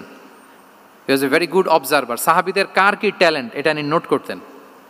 যার যে দক্ষতা, তাকে তার ওই দক্ষতা দিয়ে ইসলামের সেবা করতে উৎসাহ দিতেন। যখনই কোনো প্রতিভাবান সাহাবীকে তিনি দেখেছেন, তিনি ইসলামের জন্য সেই প্রতিভাকে কাজে লাগানোর চেষ্টা করেছেন। একজনকে দিয়ে সবটা করেননি। আমাদের সমাজে এই একটা ভুল ধারণা আছে, আমরা অনেকে একজনের কাছ থেকে সব কামনা করি। একজন সব করতে পারে না, পারে? যারা পারেও কোনোটাই ভালোভাবে পারে না, সব পারে, একটু একটু পারে। তো রাসূল সাল্লাল্লাহু আলাইহি ওয়াসাল্লাম ট্যালেন্ট হান্টার ছিলেন, যার যেখানে ট্যালেন্ট তাকে ওই কাজে লাগাতেন। বলেন তো, খালিদ বিন ওয়ালিদ রাদিয়াল্লাহু তাআলা আনহুকে আল্লাহ রাসূল সাল্লাল্লাহু আলাইহি ওয়াসাল্লাম কি কাজে লাগিয়েছিলেন? অনেক পরে ইসলাম ধর্ম গ্রহণ করেছেন, কিন্তু যুদ্ধের অভিযানে পাঠিয়েছেন। এবং পরবর্তীতে তিনি সেনাপ্রধান হয়েছিলেন মুসলিম ব্যাটালিয়নের। কারণ উনি ওয়ার স্ট্র্যাটেজি জানতেন। ওনার আক্রমণের কারণে তো উহুদের প্রান্তরে মুসলিমরা প্রায় নাস্তানাবুদ হওয়ার অবস্থা, তাই না? অনেক পরে আল্লাহ তাআলা ওনাকে ইসলামের জন্য কবুল করলেন। তাহলে উনি ওয়ার স্ট্র্যাটেজি জানতেন, ফলে রাসূল সাল্লাল্লাহু আলাইহি ওয়াসাল্লাম ওনাকে যুদ্ধের জন্য কাজে লাগিয়েছেন। তাহলে সবাইকে একটা দিলে হবে না, প্যারাসিটামল 3 বেলা সবার জন্য হবে নাকি যার যে রোগ সে অনুযায়ী প্রেসক্রিপশন? হ্যাঁ, খালিদ বিন ওয়ালিদ রাদিয়াল্লাহু তাআলা আনহু তিনি সমরবিদ ছিলেন, রণকৌশলী। ওনাকে বানিয়েছেন সেনাপ্রধান। আওয়াজ করে বলুন, কি প্রধান? উনি সেনাপ্রধান হয়েছিলেন। আচ্ছা, আপনারা হাসান বিন সাবিত রাদিয়াল্লাহু তাআলা আনহুর নাম শুনেছেন নিশ্চয়ই। ওনাকেও তো যুদ্ধের ময়দানে পাঠিয়েছেন না? ওনারা পাঠিয়েছেন। ওনারা দিয়ে কি করছেন বলেন? কবিতা লিখতেন। ওনার কাব্য প্রতিভা ছিল। উনি বেসিক্যালি যুদ্ধ করতে জানতেন না, এজন্য রাসূল ইসলাম যুদ্ধে ওনাকে পাঠাতেনও না। বিভিন্ন যুদ্ধে ওনাকে না পাঠিয়ে নারীদেরকে, মদিনার নারী শিশু ভালনারেবলস যারা আছে তাদেরকে দেখভাল করার জন্য মদিনায় উনি রেখে যেতেন। কারণ আল্লাহ তাআলা ওনাকে কাব্য প্রতিভা দিয়েছিলেন। ওনার এক এক কবিতা পড়লে গায়ের লোম খাড়া হয়ে যায়। You will have goosebumps, literally আপনার গায়ের পশম দাঁড়িয়ে যাবে। এবং উনি ওনার কবিতা দিয়ে মুসলিমদেরকে, সাহাবীদেরকে উজ্জীবিত করতেন। মসজিদে নববীতে আল্লাহ রাসূল সাল্লাল্লাহু আলাইহি ওয়াসাল্লাম ওনার মিম্বারের পাশে শুধু হাসান বিন সাবিতের রাদিয়াল্লাহু তাআলা আনহুর জন্য আলাদা একটা মিম্বার বানিয়েছিলেন, যে হাসান তুমি ওখানে উঠে কবিতা লিখে আমার সাহাবাদেরকে উজ্জীবিত করবে জিহাদের জন্য। আল্লাহু আকবার। তাহলে একজনকে সেনাপ্রধান, আরেকজনকে জাতীয় কবি, আরেকজনকে হাসান বিন সাবিত রাদিয়াল্লাহু তাআলা আনহুকে কি বানালেন? জাতীয় কবি বানালেন। আচ্ছা, হুযাইফা ইবনুল ইয়ামান রাদিয়াল্লাহু তাআলা আনহু, ওনার ছিল ডিটেকটিভ মাইন্ড, এজন্য ওনাকে রাসূল সাল্লাল্লাহু আলাইহি ওয়াসাল্লাম মদিনার গোয়েন্দা বিভাগের প্রধান বানিয়েছেন, head of detective division. Huzaifa ibnul Yaman ছিলেন মদিনার কি? হেড অফ ইন্টেলিজেন্স, গোয়েন্দা বিভাগের প্রধান। মুআয ইবনে জাবাল রাদিয়াল্লাহু তাআলা আনহু প্রশাসনিক কাজ খুব ভালো বুঝতেন। মদিনার সবচাইতে বড় সিনিয়র আমলা ছিলেন মদিনা রাষ্ট্রের। মদিনা রাষ্ট্রের সবচাইতে সিনিয়র আমলা মুআয ইবনে জাবাল রাদিয়াল্লাহু তাআলা আনহুকে রাসূল সাল্লাল্লাহু আলাইহি ওয়াসাল্লাম কবিতা লেখার দায়িত্বও দেন নাই, গোয়েন্দাগিরি করতে দেন নাই, ওনাকে ইয়ামানের গভর্নর করে পাঠিয়েছেন। সুবহানাল্লাহ বিহামদি। তাহলে যার যে যোগ্যতা তাকে সেই জায়গায় কাজে লাগানো, এটাকে বলে এন্টারপ্রেনাল মাইন্ডসেট। এটাকে কি বলে? এন্টারপ্রেনাল মাইন্ডসেট। আল্লাহ হাবিব সাল্লাল্লাহু আলাইহি ওয়াসাল্লামের এই মাইন্ডসেট ছিল। 7 নম্বর মাইন্ডসেট হচ্ছে কনসিডারেট মাইন্ডসেট। কনসিডারেট মানে হচ্ছে সুবিবেচক, যার বিবেচনা আছে, অথবা যে অন্যের প্রতি সহানুভূতিশীল, উচ্চ বিবেকবোধ সম্পন্ন ব্যক্তিত্ব। রাসূল সাল্লাল্লাহু আলাইহি ওয়াসাল্লাম he was the man of 6 senses. ওনার 6টা সেন্স কাজ করতে একসাথে। কয়টা? আমাদের করে কয়টা? 5টা তো আল্লাহ দিছে, অনেকের 3টাও কাজ করে না। কোন দিক দিয়ে কি হচ্ছে দিন দুনিয়ায় নাই, সে একেবারে অন্য জগতের মানুষ। কি হচ্ছে চোখ কান খোলা নাই, কিছু জানা নাই। কিন্তু রাসূল সাল্লাল্লাহু আলাইহি ওয়াসাল্লাম he was man of 6 senses. চারদিকে কোথায় কি হচ্ছে, কার একটু অসুবিধা হয়ে যাচ্ছে, কার একটু সমস্যা, খুব অন্যের ব্যথায় ব্যথিত ছিলেন, অন্যের দুঃখে দুঃখী ছিলেন, অন্যের প্রতি সহানুভূতি ছিলেন। ম্যান অফ 6 সেন্সেস ছিলেন তিনি। সিরাত থেকে 2-একটা উদাহরণ দেখেন। একবার রাতের নামাজ, সম্ভবত এশার নামাজ, খুব ছোট্ট করে শেষ করে দিলেন। তো সাহাবারা জিজ্ঞেস করলেন, ইয়া রাসূলুল্লাহ, নামাজ তো এত তাড়াহুড়ো করতে আপনাকে কখনো দেখিনি। তিনি বললেন, আমি নামাজের মাঝখানে এক ছোট্ট বাচ্চার কান্না শুনেছি। আনাস রাদিয়াল্লাহু বর্ণনা করেন যে কানা রাসূলুল্লাহ সাল্লাল্লাহু আলাইহি ওয়াসাল্লাম ইয়াসমাউ বুকা আস-সাবিয়্যি মা উম্মি। আমি যখন নামাজে ইমামতি করছি, পেছনে মহিলাদের কাতারের ওখান থেকে একটা ছোট্ট শিশুর কান্নার আওয়াজ আমার কানে আসলো। দেখেন কি সেন্স। তো আমার মনে হচ্ছিল বাচ্চার কান্নায় পেছনের কাতারে মায়ের বড্ড কষ্ট হচ্ছে। যেই মাটা বাচ্চাটাকে নিয়ে এসছে উইমেন প্রেয়ার হলে, তাকে বাচ্চাটাকে ম্যানেজ করতে বা সামলাতে মায়ের বড্ড কষ্ট হয়ে যাচ্ছে আমার মনে হচ্ছে। এজন্য আমি নামাজটা একটু শর্টকাটে শেষ করে দিয়েছি। Could you imagine that? কি নবী আমরা পেয়েছি, কিরকম কনসিডারেট ছিলেন, কতটা সুবিবেচক ছিলেন, অন্যের প্রতি কতটা সহানুভূতিশীল ছিলেন তিনি, অন্যের যাতে কোনো সমস্যা না হয় এটা খেয়াল করতেন। মুআয ইবনে জাবাল রাদিয়াল্লাহু তাআলা আনহুকে মদিনার পাশেই এক মসজিদের ইমাম করে পাঠালেন। উনি ইমামতির দায়িত্ব পেয়ে একবার মাগরিবের নামাজে সূরা বাকারা তেলাওয়াত শুরু করলেন। তো ওনার হয়তো তেলাওয়াত করতে করতে একটা ইমোশন চলে আসছে, উনি তো সুরের ঝংকার দিয়ে তেলাওয়াত করতেছেন। এখন পেছনে যারা মুসল্লি ছিল এরা ছিল সব কৃষিজীবী সাহাবী। এরা কি ছিল? সারা দিন ওট দিয়ে, খেজুর গাছে পানি দিয়ে যান যায় কোনো রকম ফরজ পেরে যায় ঘুমাইতে হবে। এই সাহাবীরা যখন পিছনে দাঁড়াইছে আর উনি ধরছে কোন সূরা? সূরাতুল বাকারা। এখন ওনারা তো আর থাকতে পারে না, ওনার সাথে থাকতে না পারে এক সাহাবী নামাজ রেখে দিয়ে ডাইরেক্ট রাসূল সাল্লাল্লাহু আলাইহি ওয়াসাল্লামের কাছে, কারণ বড় হুজুর তো আছে মদিনায়। যে বিচার দিছে ইয়া রাসূলুল্লাহ, দেখেন এমন একজনকে ইমাম করে অ্যাসাইন করেছেন, উনি মাগরিবের সালাতে সূরা বাকারা পড়ে, আর আমরা হচ্ছি কৃষিজীবী শ্রমজীবী সাহাবী, আমাদের তো এত বড় কেরাতের সাথে জয়েন করা সম্ভব না। রাসূল সাল্লাল্লাহু আলাইহি ওয়াসাল্লাম রেগে গেলেন, চেহারাটা আগুনের গোলার মতো লাল হয়ে গেল। মুআয ইবনে জাবাল রাদিয়াল্লাহু তাআলা আনহুকে ডেকে পাঠালেন, ডেকে বললেন, আফাত্তানুন আনতা ইয়া মুআয, আফাত্তান, তুমি কি ফিতনা সৃষ্টি করতেছো? ওখানে পাঠাইছি কমিউনিটির ইউনিটি ধরে রাখার জন্য, তুমি ওখানে যে ফিতনা সৃষ্টি করতেছো। তুমি কি সাব্বিহ ইসমা রাব্বিকাল আ'লা এই সূরা তোমার মুখস্থ নাই? ওয়াদ-দুহা ওয়াল-লাইলি ইযা সাজা এটা পারো না? ওয়াশ-শামসি ওয়া দুহাহা এটা মুখস্থ নাই? তো তুমি কেন এই সূরাগুলো দিয়ে নামাজ পড়াও না? কেন পড়াও না? এরপর তিনি বললেন, যখন ইমামতির সুযোগ পাবে, সুযোগ পেয়ে লম্বা কেরাত ধরো না, ছোট্ট কেরাত দিয়ে নামাজ শেষ করো। কেননা তোমার পেছনে বয়স্করা আছে, মুরব্বীরা আছে, অসুস্থরা আছে। জাল হাজা, তার একটা জরুরি কাজ পড়ছিল, যাচ্ছিল, হঠাৎ মাগরিবের আজান, ভাবলো রাস্তার পাশে যেহেতু আজান দিছে নামাজটা পড়ে নেই। নামাজে ঢুইকা দেখছে আপনি সূরা বাকারা ধরছেন, তো বেচারা কি কাজ করবে না কি করবে? আর তার তো নিয়ত ছিল ফরজ নামাজটা পড়ি যে বাস ধরবো, এখন আপনি ধরছেন কোন সূরা? বাকারা। দেখেন রাসূল সাল্লাল্লাহু আলাইহি ওয়াসাল্লাম বললেন, যখন ইমামতির চান্স পাবে ছোট সূরা পড়বে, আর যখন তুমি একা পড়বে ফালিউতাউবিল মাশা, যত লম্বা করতে মনে চায় করো, রুকু করো লম্বা, সেজদা করো লম্বা, কেরাত করো লম্বা। রাসূল সাল্লাল্লাহু আলাইহি ওয়াসাল্লাম তো রাতে আধা ঘন্টা 40 মিনিট প্রথম রাকাতে কেরাত পড়তেন, এরপরে আবার 40 মিনিট রুকুতে থাকতেন, রুকু থেকে দাঁড়ায় আবার 40 মিনিট, আবার সেজদায় যেয়ে 40 মিনিট, এরপরে সেজদা থেকে 2 সেজদার মাঝখানে আবার 40 মিনিট, 2 রাকাত দিয়ে এরকম রাতও শেষ করে দিয়েছেন। তো আপনার লম্বা যদি পড়তে মনে চায়, আপনি তো আপনার ব্যক্তিগত নফল সালাতে এভাবে লম্বা করবেন। কিন্তু আমাদের হয়ে গেছে উল্টা, একাকী নামাজ, কোনো রকম রুকু সেজদা, এরকম হয়ে গেছে না অনেকটা। কিন্তু ইমামতির সুযোগ পেলে মাশাআল্লাহ, আল্লাহু আকবার, এইবার শুরু হয়েছে শাইখ সুদাইসির কণ্ঠে, এই লম্বা করে। এখন পেছনে মুসল্লিদের কি দশা, ওইটা আর আমরা খেয়াল করি না। না, আমাদেরকে অন্যের প্রতি সহানুভূতিশীল হতে শিখিয়েছে ইসলাম, কনসিডারেট হতে শিখিয়েছে, সুবিবেচক হতে শিখিয়েছে, যেটা রাসূল সাল্লাল্লাহু আলাইহি ওয়াসাল্লাম করেছেন। এবং রাসূল সাল্লাল্লাহু আলাইহি ওয়াসাল্লাম কোনো কাজে কাউকে পাঠালে ওনার বিখ্যাত সে বাণীটা বলে দিতেন যে ইয়াসসিরু ওয়ালা তুআসসিরু বাশশিরু ওয়ালা তুনাফিরু, সহজ করে উপস্থাপন করো, কঠিন করো না। সুসংবাদ দিও, মানুষকে দিন থেকে ভাগিও না। আমরা মানুষকে ভয় দেখাই, আমরা এত কঠিন করে ইসলামকে উপস্থাপন করি, মানুষ বলে আগে যেটা করতাম ওইটাই ভালো। তো আমরা যেন দিনকে কঠিন না করি, আমাদের কোনো অ্যাটিটিউডের কারণে যেন মানুষ ইসলাম থেকে ভেগে না যায়। আরেকটা উদাহরণ দেখুন, একবার মাগরিবের কিংবা এশার নামাজে রাসূল সাল্লাল্লাহু আলাইহি ওয়াসাল্লাম লম্বা সেজদা দিলেন। এত লম্বা সেজদা তিনি কখনো দেন না। নামাজ শেষে সাহাবারা জিজ্ঞেস করলেন, ইয়া রাসূলুল্লাহ, আপনি কি নামাজের মাঝখানে অসুস্থ হয়ে গেলেন নাকি? অথবা কোরআনের আয়াত নাজিল হলো নাকি, ওহী নাজিল হলো নাকি? রাসূল সাল্লাল্লাহু আলাইহি ওয়াসাল্লাম বললেন, কুল্লু যালিকা লাম ইয়াকুন ওয়ালাকিন নাবনি ইরতাহালানি ওয়া কারিহতু আন উআজ্জিলাহু হাত্তা ইয়াকদিয়া হাজাতা। বললেন না, অসুস্থ হই নাই, ওহিও নাজিল হয় নাই। আমি যখন সেজদায় গিয়েছি, আমার 2 ছোট নাতি হাসান হোসেন আমার কাঁধের উপরে চেপে বসেছে। যতক্ষণ না ওরা খেলা শেষ না করে নিচে নেমেছে, আমি সেজদায় লুটিয়েছিলাম, নেমেছে এরপরে মাথা উঠিয়েছি। আমার মাথা উঠানোর কারণে ওদের খেলার একটু ডিস্টার্ব হবে, এজন্য আমি আর সেজদা থেকে মাথা উঠাই নাই। দেখেন, নাতির খেলার যেন ডিস্টার্ব না হয়। পেছনের মহিলা সারির এক বোনের নামাজের সমস্যা হচ্ছে, এগুলো উনি খেয়াল করতেন, ছোট্ট ছোট্ট বিষয়গুলো উনি খেয়াল করতেন। এটাকে বলে কনসিডারেট মাইন্ডসেট। কি বলে? তাহলে আমরা অন্যের প্রতি যেন সহানুভূতিশীল হই, নাকি শুধু নিজেরটাই দেখব? অন্যেরটা দেখার দরকার আছে না নাই বলেন?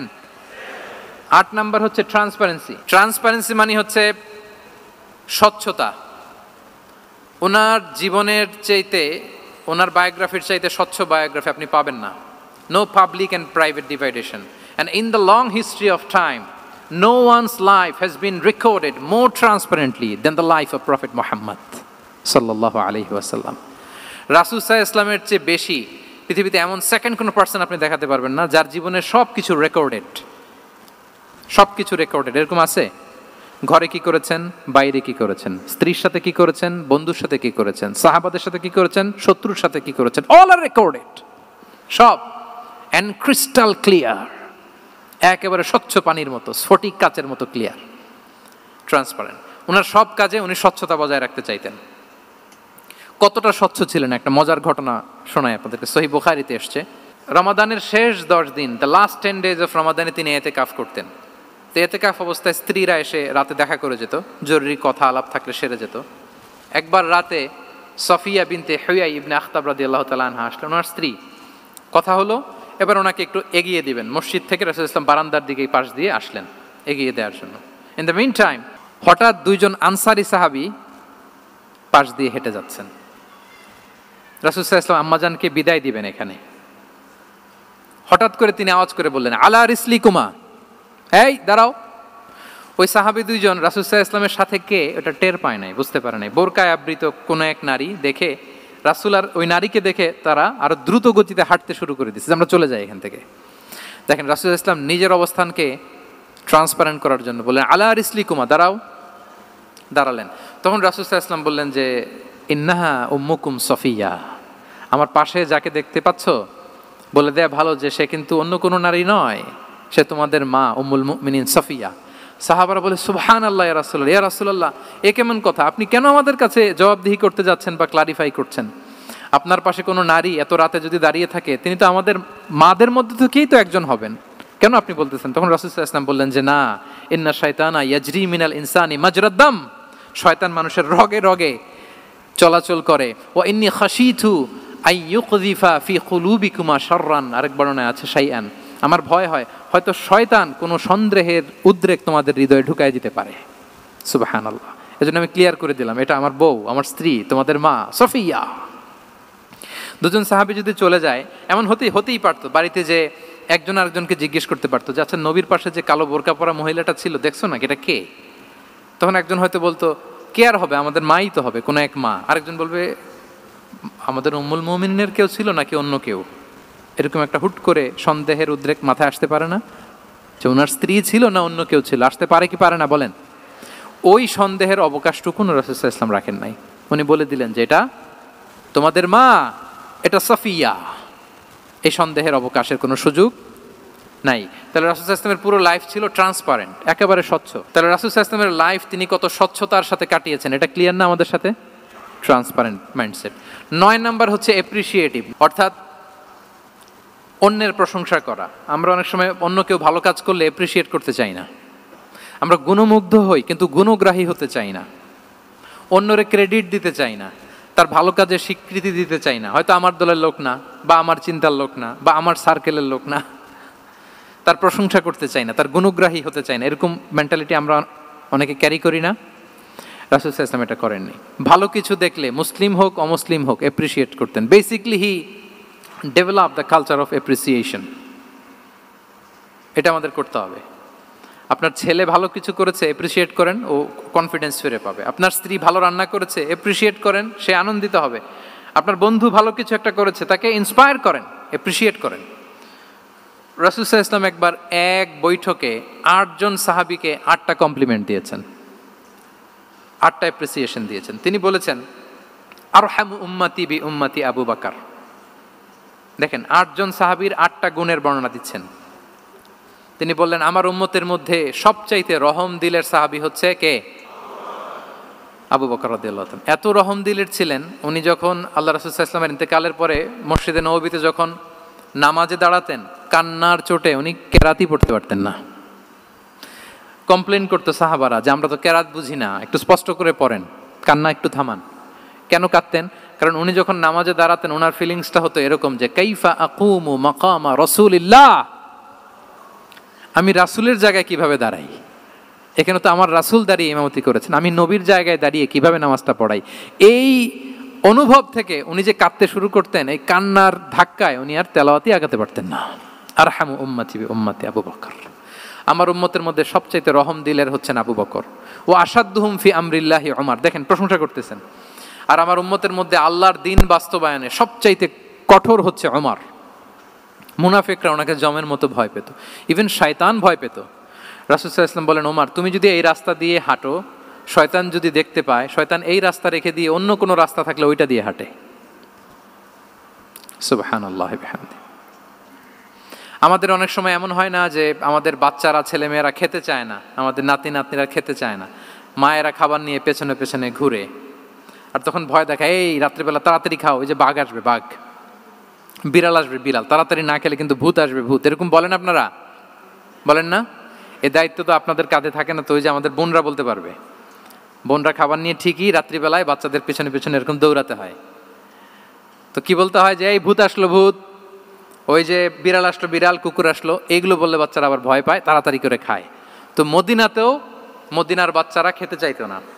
তো খেতে না চাইলে মায়েরা ভূত আসতেছে ভাল্লুক আসতেছে এগুলো না বলে বলতো হা হুয়া ইয়াতি উমর, ইয়াতি উমর, তাড়াতাড়ি খাও তাড়াতাড়ি খাও, ওই যে ওমর আসতেছে ওমর। সুবহানাল্লাহ বিহামদি ওয়া আশাদ্দুহুম ফি আমরিল্লাহি উমর। আল্লাহর দ্বীন বাস্তবায়নে সবচেয়ে কঠোর ছিলেন ওমর রাদিয়াল্লাহু তাআলা আনহু।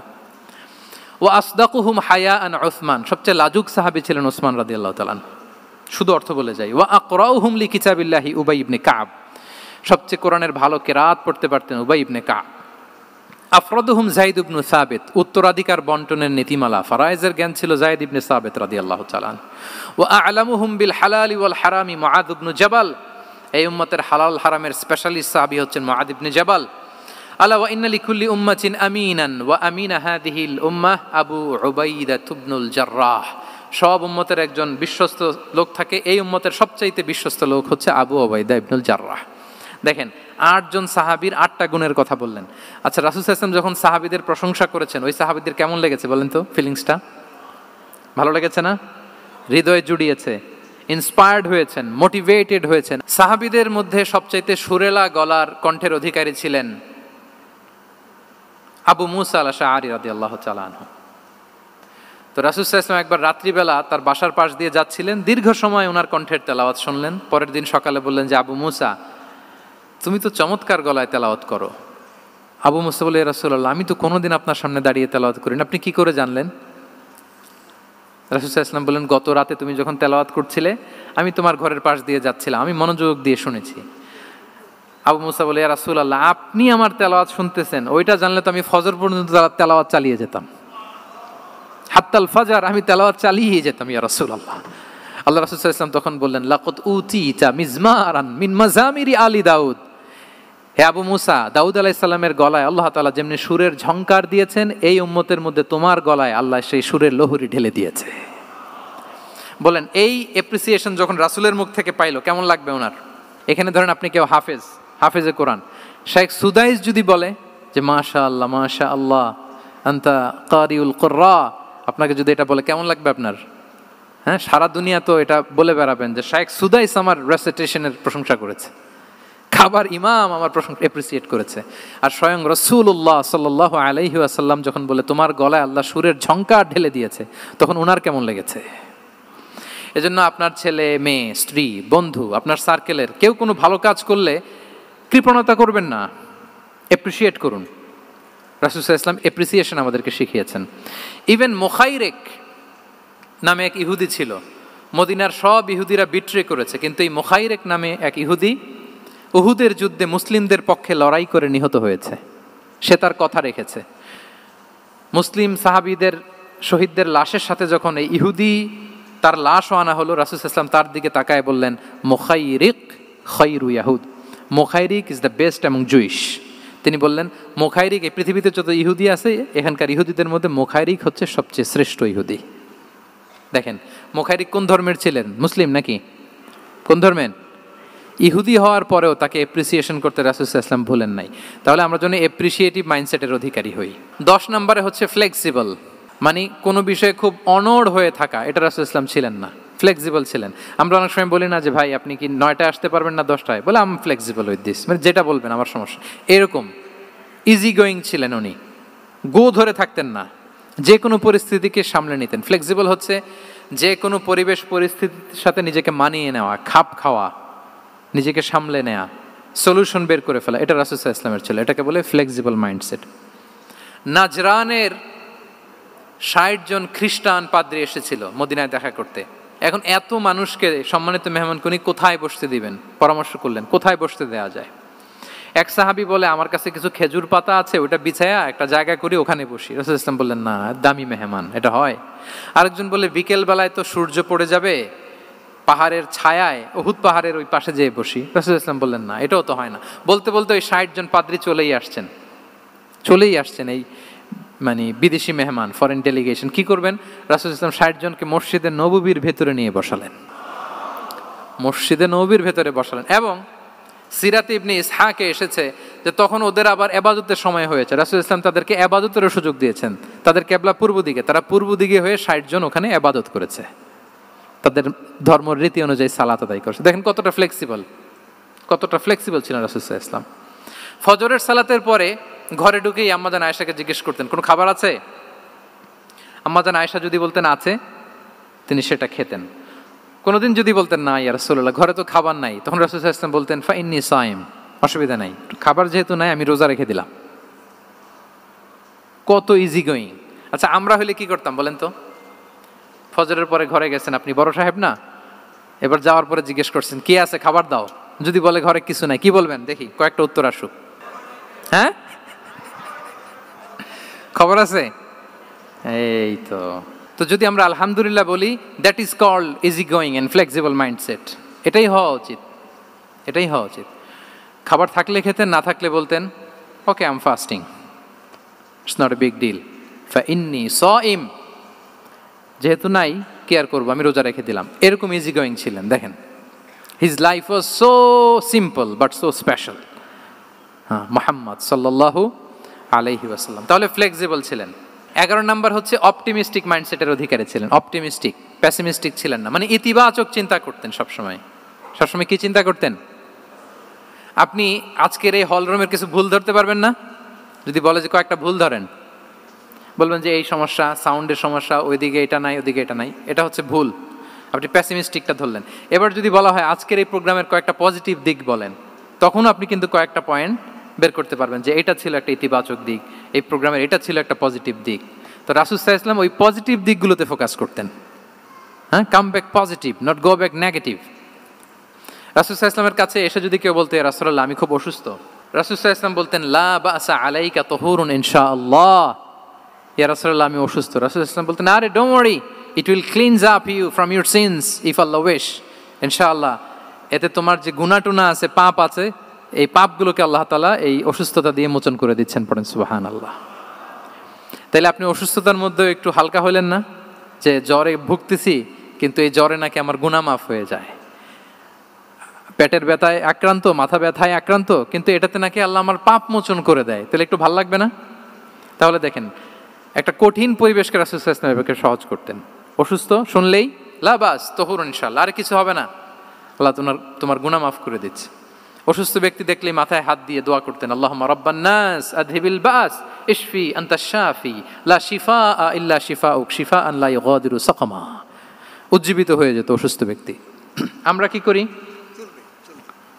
আমরা কি করি? কাউকে অসুস্থ দেখলে, রোগাক্রান্ত দেখলে, ওই রোগে সবচাইতে কষ্ট পেয়ে যে মারা গেছে তার ঘটনা বলা শুরু করি যে হায় রে ভাই আপনার ক্যান্সার, আমার এক খালা ছিল ক্যান্সারের 4th স্টেজে চলে গেছিল, 14টা কেমো দেয়া লাগছে, এই যে ফিরিস্তি একেবারে ওনার দাফন কাফন পর্যন্ত। এখন বলেন ওই লোক যাও সুস্থ ছিল, এখন আর সুস্থ থাকবে?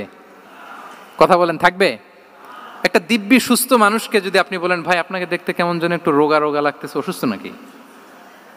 এরপরে প্ল্যান করে ধরেন আপনি বললেন, উনি আবার ওদিকে যাওয়ার পরে আরেকজনকে প্ল্যান করে বলতে বললেন, ও বললো ভাই ব্যাপার কি, চেহারাটা কেমন শুকনা শুকনা। এরকম 5 জন বলার পরে ওই বিকেলে কাঁথা গায়ে দিয়ে শুয়ে ফেলবে বিছানায়। তোরে আপনি অসুস্থ এমনি বানায় ফেলছেন। কিন্তু রাসূলুল্লাহ সাল্লাল্লাহু আলাইহি ওয়া আলিহি ওয়াসাল্লাম উনি বলতেন লাবাস লাবাস আলাইক তুহুরুন ইনশাআল্লাহ, আরে সুস্থ হয়ে যাবা। এজন্য দেখতে গেলে আপনি উৎসাহিত করবেন, বলবেন আরে ভাই আপনারা তো খুব সুস্থ লাগতেছে। কে বলছে আপনি অসুস্থ? অসুস্থতার কোনো ছোঁয়াই তো আপনার মধ্যে নাই। হ্যাঁ, you are looking very fine, চমৎকার লাগতেছে আপনার, কে বলছে? তো ভালো হয়ে যাচ্ছেন। এটা বললে উনি আশা পায়। আর আপনি যদি ওই রোগে সবচেয়ে কষ্ট পেয়ে যে মারা গেল এই ঘটনা যদি ওনারে শোনান, উনি বাঁচবে বলেন? তাহলে আমরা মানুষকে উৎসাহিত করব, অপটিমিস্টিক হব, প্যাসিমিস্টিক হব না। এবার বলুন হুনাইনের যুদ্ধে, কুইজ, হুনাইনের যুদ্ধ কত হিজরিতে হয়েছিল? 8ম। হ্যাঁ, মাত্র 2-4 জন বলতেছে। আমাদের ওই যে হাসানা ফাউন্ডেশনের একটা সিরা অলিম্পিয়াড চলতেছে, এটাতে অংশগ্রহণ করতে হবে আপনাদের। আমরা প্রতিদিন একটা করে কুইজ জানান দিচ্ছি মানুষদেরকে, একেবারে সব মুখস্থ হয়ে যাবে ইনশাআল্লাহ। তাহলে 8ম হিজরিতে হাওয়াজিন বনু সাকিব গোত্রের বিশাল ব্যাটালিয়ন নিয়ে ওরা আসছে, এবং ওরা আসছে যে আমরা শুধু একা যাব না, আমাদের স্ত্রী, বাচ্চা কাচ্চা, আমাদের যার ঘরে যত সম্পদ আছে সব নিয়ে মরুভূমিতে যাব। এটা নিয়ে যাব কেন? সবার মধ্যে যেন ইন্সপিরেশন আসে যে যদি আমরা হারি, আমরা সব শেষ, আমাদের সম্পদও নিয়ে যাবে। আর এগুলো রক্ষার জন্য হলেও মোহাম্মদের বিরুদ্ধে আমাদেরকে জয়লাভ করতে হবে। কি টেকনিক দেখেন! সব যখন নিয়ে দাঁড়াইছে, বিশাল বাহিনী, এক সাহাবী এসে বলল, ইয়া রাসূলুল্লাহ, কালকে তো আমাদের খবর আছে, এই বাহিনীকে আমরা কি করে পরাস্ত করব? ইয়া রাসূলুল্লাহ, এসে দেখুন, পাহাড় থেকে দেখুন কত বিশাল বাহিনী। রাসূল সাল্লাল্লাহু আলাইহি ওয়াসাল্লাম দেখা মাত্রই বললেন, তিলকা গনিমাতুল মুসলিমিনা গাদান ইনশাআল্লাহ। আরবি যারা বোঝেন যে it will be the war booty for the Muslim community tomorrow ইনশাআল্লাহ। আরে এগুলো তো আমরা সব গনিমত আকারে ব্যাগে কইরা মদিনায় নিয়ে যাব। এই যুদ্ধে জয়লাভ করে যা আছে এগুলো উটে করে ওয়ার বুটি হিসেবে মদিনায় নিয়ে যাব। বলার সাথে সাথে সাহাবীদের সব ভয় দূর হয়ে গেল, আবার প্রাণ ফিরে পেলেন, সজীব হয়ে উঠলেন, উজ্জীবিত হলেন। তাহলে আমরা অপটিমিস্টিক হব, আমরা ইতিবাচক চিন্তা করব। এবং ইসলাম আল্লাহ তাআলার ব্যাপারেও আমাদেরকে ইতিবাচক ধারণা রাখতে উৎসাহিত করে। হাদিসে কুদসিতে আল্লাহ বলেন, আনা ইনদা যান্নি আবিদি বি, আমার বান্দার নিকট আমি তেমন, আমার বান্দা আমার ব্যাপারে ঠিক যেমন ধারণা করে। আপনি যদি ধারণা করেন আল্লাহ দয়ালু, ঠিকই আল্লাহ তাআলাকে দয়ালু পাবেন। এখন বলেন, আল্লাহর ব্যাপারে কার ধারণা কেমন? আল্লাহ তাআলা খুব প্রতিশোধ পরায়ণ না? প্রচন্ড রাগী, আমাদের সবাইকে জাহান্নামে দেওয়ার জন্য বসে আছেন না? তাহলে কি ধারণা বলেন তো? তিনি দয়াময়, তিনি মেহেরবান, তিনি আমাদেরকে অবশ্যই ক্ষমা করবেন। এই বিশ্বাস আল্লাহর প্রতি আমাদের সবার আছে তো? এই বিশ্বাস যদি থাকে, ঠিকই আল্লাহ তাআলাকে রহমান রাহিম হিসেবেই আপনি পাবেন। লাস্ট হচ্ছে রেজিলিয়েন্ট। শেষ, I am going to conclude my speech today. Resilient হচ্ছে যাকে থামানো যায় না, আনস্টপেবল। সংকট কাটিয়ে ঘুরে দাঁড়ানোর সামর্থ্য যার থাকে তাকে বলে রেজিলিয়েন্ট। লেগে থাকার মানসিকতা, টিকে থাকার যোগ্যতা, সহজে হার না মানার যে অ্যাটিটিউড, এটাকে বলে রেজিলিয়েন্ট মাইন্ডসেট। রাসূল সাল্লাল্লাহু আলাইহি ওয়াসাল্লামকে আল্লাহ তাআলা এই মাইন্ডসেট দিয়েছিলেন। ওনাকে হারাইতে পারছে কেউ? জীবনের সাথে এটা সেট করে নেন যে আমি কখনো হারি না, আমি হয় জিতি নয় শিখি। আমি কখনো হয় জিতি নয় শিখি। এই মাইন্ডসেট যদি গ্রো করেন, আপনার হারাইতে পারবে কেউ? পারবে না। রাসূল সাল্লাল্লাহু আলাইহি ওয়াসাল্লাম, he was unstoppable, having unbelievable সাবর। ধৈর্যের পাহাড় নিয়ে, আনস্টপেবল অ্যাটিটিউড নিয়ে তিনি শুধু সামনে গিয়েছেন, পেছনে যান নাই কখনো। সীমাহীন কষ্ট আর সংগ্রামের মধ্য দিয়ে গিয়েছেন, থামাতে পারে নাই ওনাকে কেউ পারে নাই। ইয়াতিম হিসেবে জন্মগ্রহণ করলেন, পৃথিবীর আলো দেখবার আগে বাবাকে হারালেন, ছোট বয়সে মাকে হারালেন, পরে দাদাকে হারালেন, এরপর চাচাকে হারালেন। শিয়াবে আবি তালেবে জেল খেটেছেন 3 বছর। Physical torture, mental torture, life threat, হত্যা করার ষড়যন্ত্র হয়েছে। আল্লাহ তাআলা বলেছেন আজ রাতে হিজরত করো। ব্ল্যাক ম্যাজিক করা হয়েছে। লাবিদ ইবনুল আসাম, এক ইহুদিদের মিত্র, ওনাকে ব্ল্যাক ম্যাজিক করেছে। মারার জন্য খাদ্যে বিষ মিশিয়ে দেয়া হয়েছিল। বাজুর মাংস, খাসির বাজুর মাংস পছন্দ করতেন। খাইবারের এক ইহুদি নারী এই ছাগলের এই মাংসের মধ্যে বিষ দিয়েছিলেন। ইহুদিদের পক্ষ থেকে betray, treachery, conspiracy and what not, কি বাকি ছিল বলেন? ষড়যন্ত্রের এমন কোনো ধরন ছিল না যেটা তারা বাকি রেখেছে। কিন্তু রাসূল সাল্লাল্লাহু আলাইহি ওয়াসাল্লামকে কি থামানো গিয়েছিল? বলেন, থামানো গিয়েছিল? গোটা বিশ্বব্যাপী উনি ছড়িয়ে দিয়েছিলেন লা ইলাহা মুহাম্মাদুর, so nothing can stop him. আমাদের যে লক্ষ্য, ওই লক্ষ্য পানে আমরা পৌঁছবই, আমাদেরকে কোনো কিছু থামাতে পারবে না ইনশাআল্লাহ। বলেন, আমরা আমাদের লক্ষ্য পানে, মানজালে মাকসাদে দৌড়ে দৌড়ে যাব। আমাদেরকে থামিয়ে দেয়া হলে আমরা হাঁটতে থাকবো, সেখানে আমাদেরকে আঘাত করা হলে আমরা হামাগুড়ি দিয়ে সামনের দিকে যেতে থাকবো, সেখানেও থামিয়ে দেওয়ার চেষ্টা করা হলে আমরা আমাদের মঞ্জিলে মাকসুদের দিকে অপলক নেত্রে চেয়ে থাকবো। আমাদেরকে কেউ থামাতে পারবে? রেজিলিয়েন্ট, অনর, অটল, আনস্টপেবল, এই মাইন্ডসেটের অধিকারী ছিলেন। ফলেই তিনি লা ইলাহার বাণীকে গোটা বিশ্বে ছড়িয়ে দিতে পেরেছেন। তাহলে আমরা রেজিলিয়েন্ট হতে চাই কি চাই না বলেন? সম্মানিত সুধী, মোট কয়টা মাইন্ডসেট জানলাম? 12টা। এগুলোকে আমরা নিজেদের মধ্যে ধারণ করতে পারবো ইনশাআল্লাহ। কারণ রাসূল সাল্লাল্লাহু আলাইহি ওয়াসাল্লাম আমাদের জন্য যা নিয়ে এসেছেন ওইটাই আমাদের আঁকড়ে ধরতে হবে। যেটা বারণ করেছেন ওইটা থেকে আমাদের দূরে থাকতে হবে। যে আয়াত দিয়ে শুরু করেছিলাম সূরা হাশরে, রমা আতাকুমুর রাসূলু ফাখুযুহু ওয়া মা নাহাকুম আনহু ফানতাহু। নবী যা এনেছে ধরো, নবী যা বারণ করেছে সেগুলো ছেড়ে দাও। আমরা আল্লাহ তাআলার কাছে কামনা করি আমার নবী ওনার যে থট প্রসেসকে ডেভেলপ করেছেন, ওনার যে অ্যাপ্রোচ অ্যান্ড মাইন্ডসেটকে ডেভেলপ করেছেন, আমরাও যেন আমাদের মাইন্ডসেটকে ঠিক ওইভাবে করতে পারি। আমাদের রাসূল সাল্লাল্লাহু আলাইহি ওয়াসাল্লাম যেভাবে চিন্তা করতেন, আমাদের ভাবনা এবং চিন্তার আঙ্গিনাও যেন ঠিক সেই রকম হয়। আমরা সবাই পড়ি আমিন। তার মাইন্ডসেট হবে আমাদের মাইন্ডসেট, কি বলেন? পারা যাবে তো ইনশাআল্লাহ? তাহলে কয়টা মাইন্ডসেটের কথা বলেছি? 1 নম্বরে কি ছিল? God centric. 2 নম্বরে ভিশন ওরিয়েন্টেড। 3 নম্বরে উইজডম ড্রিভেন। 4 নম্বরে রিফর্ম সেন্ট্রিক। 5 নম্বর ওপেন মাইন্ডেড। 6 নম্বর এন্টারপ্রেনারিয়াল। 7 নম্বর কনসিডারেট। 8 নম্বর ট্রান্সপারেন্ট। 9 নম্বর অ্যাপ্রিশিয়েটিভ। 10 নম্বর ফ্লেক্সিবল। 11 নম্বর অপটিমিস্টিক এবং 12 নম্বর রেজিলিয়েন্ট। এটা ছিল রাসূল সাল্লাল্লাহু আলাইহি ওয়াসাল্লামের মাইন্ডসেট। এই মাইন্ডসেট দিয়ে যদি আমরা আমাদের মাইন্ডসেটকে সাজাতে পারি, আমাদের সফলতা দুনিয়া এবং আখিরাতে কেউ ঠেকাতে পারবে। আল্লাহ তাআলা আমাদের সবাইকে কথাগুলো বোঝার ও আমল করার তৌফিক দান করুক।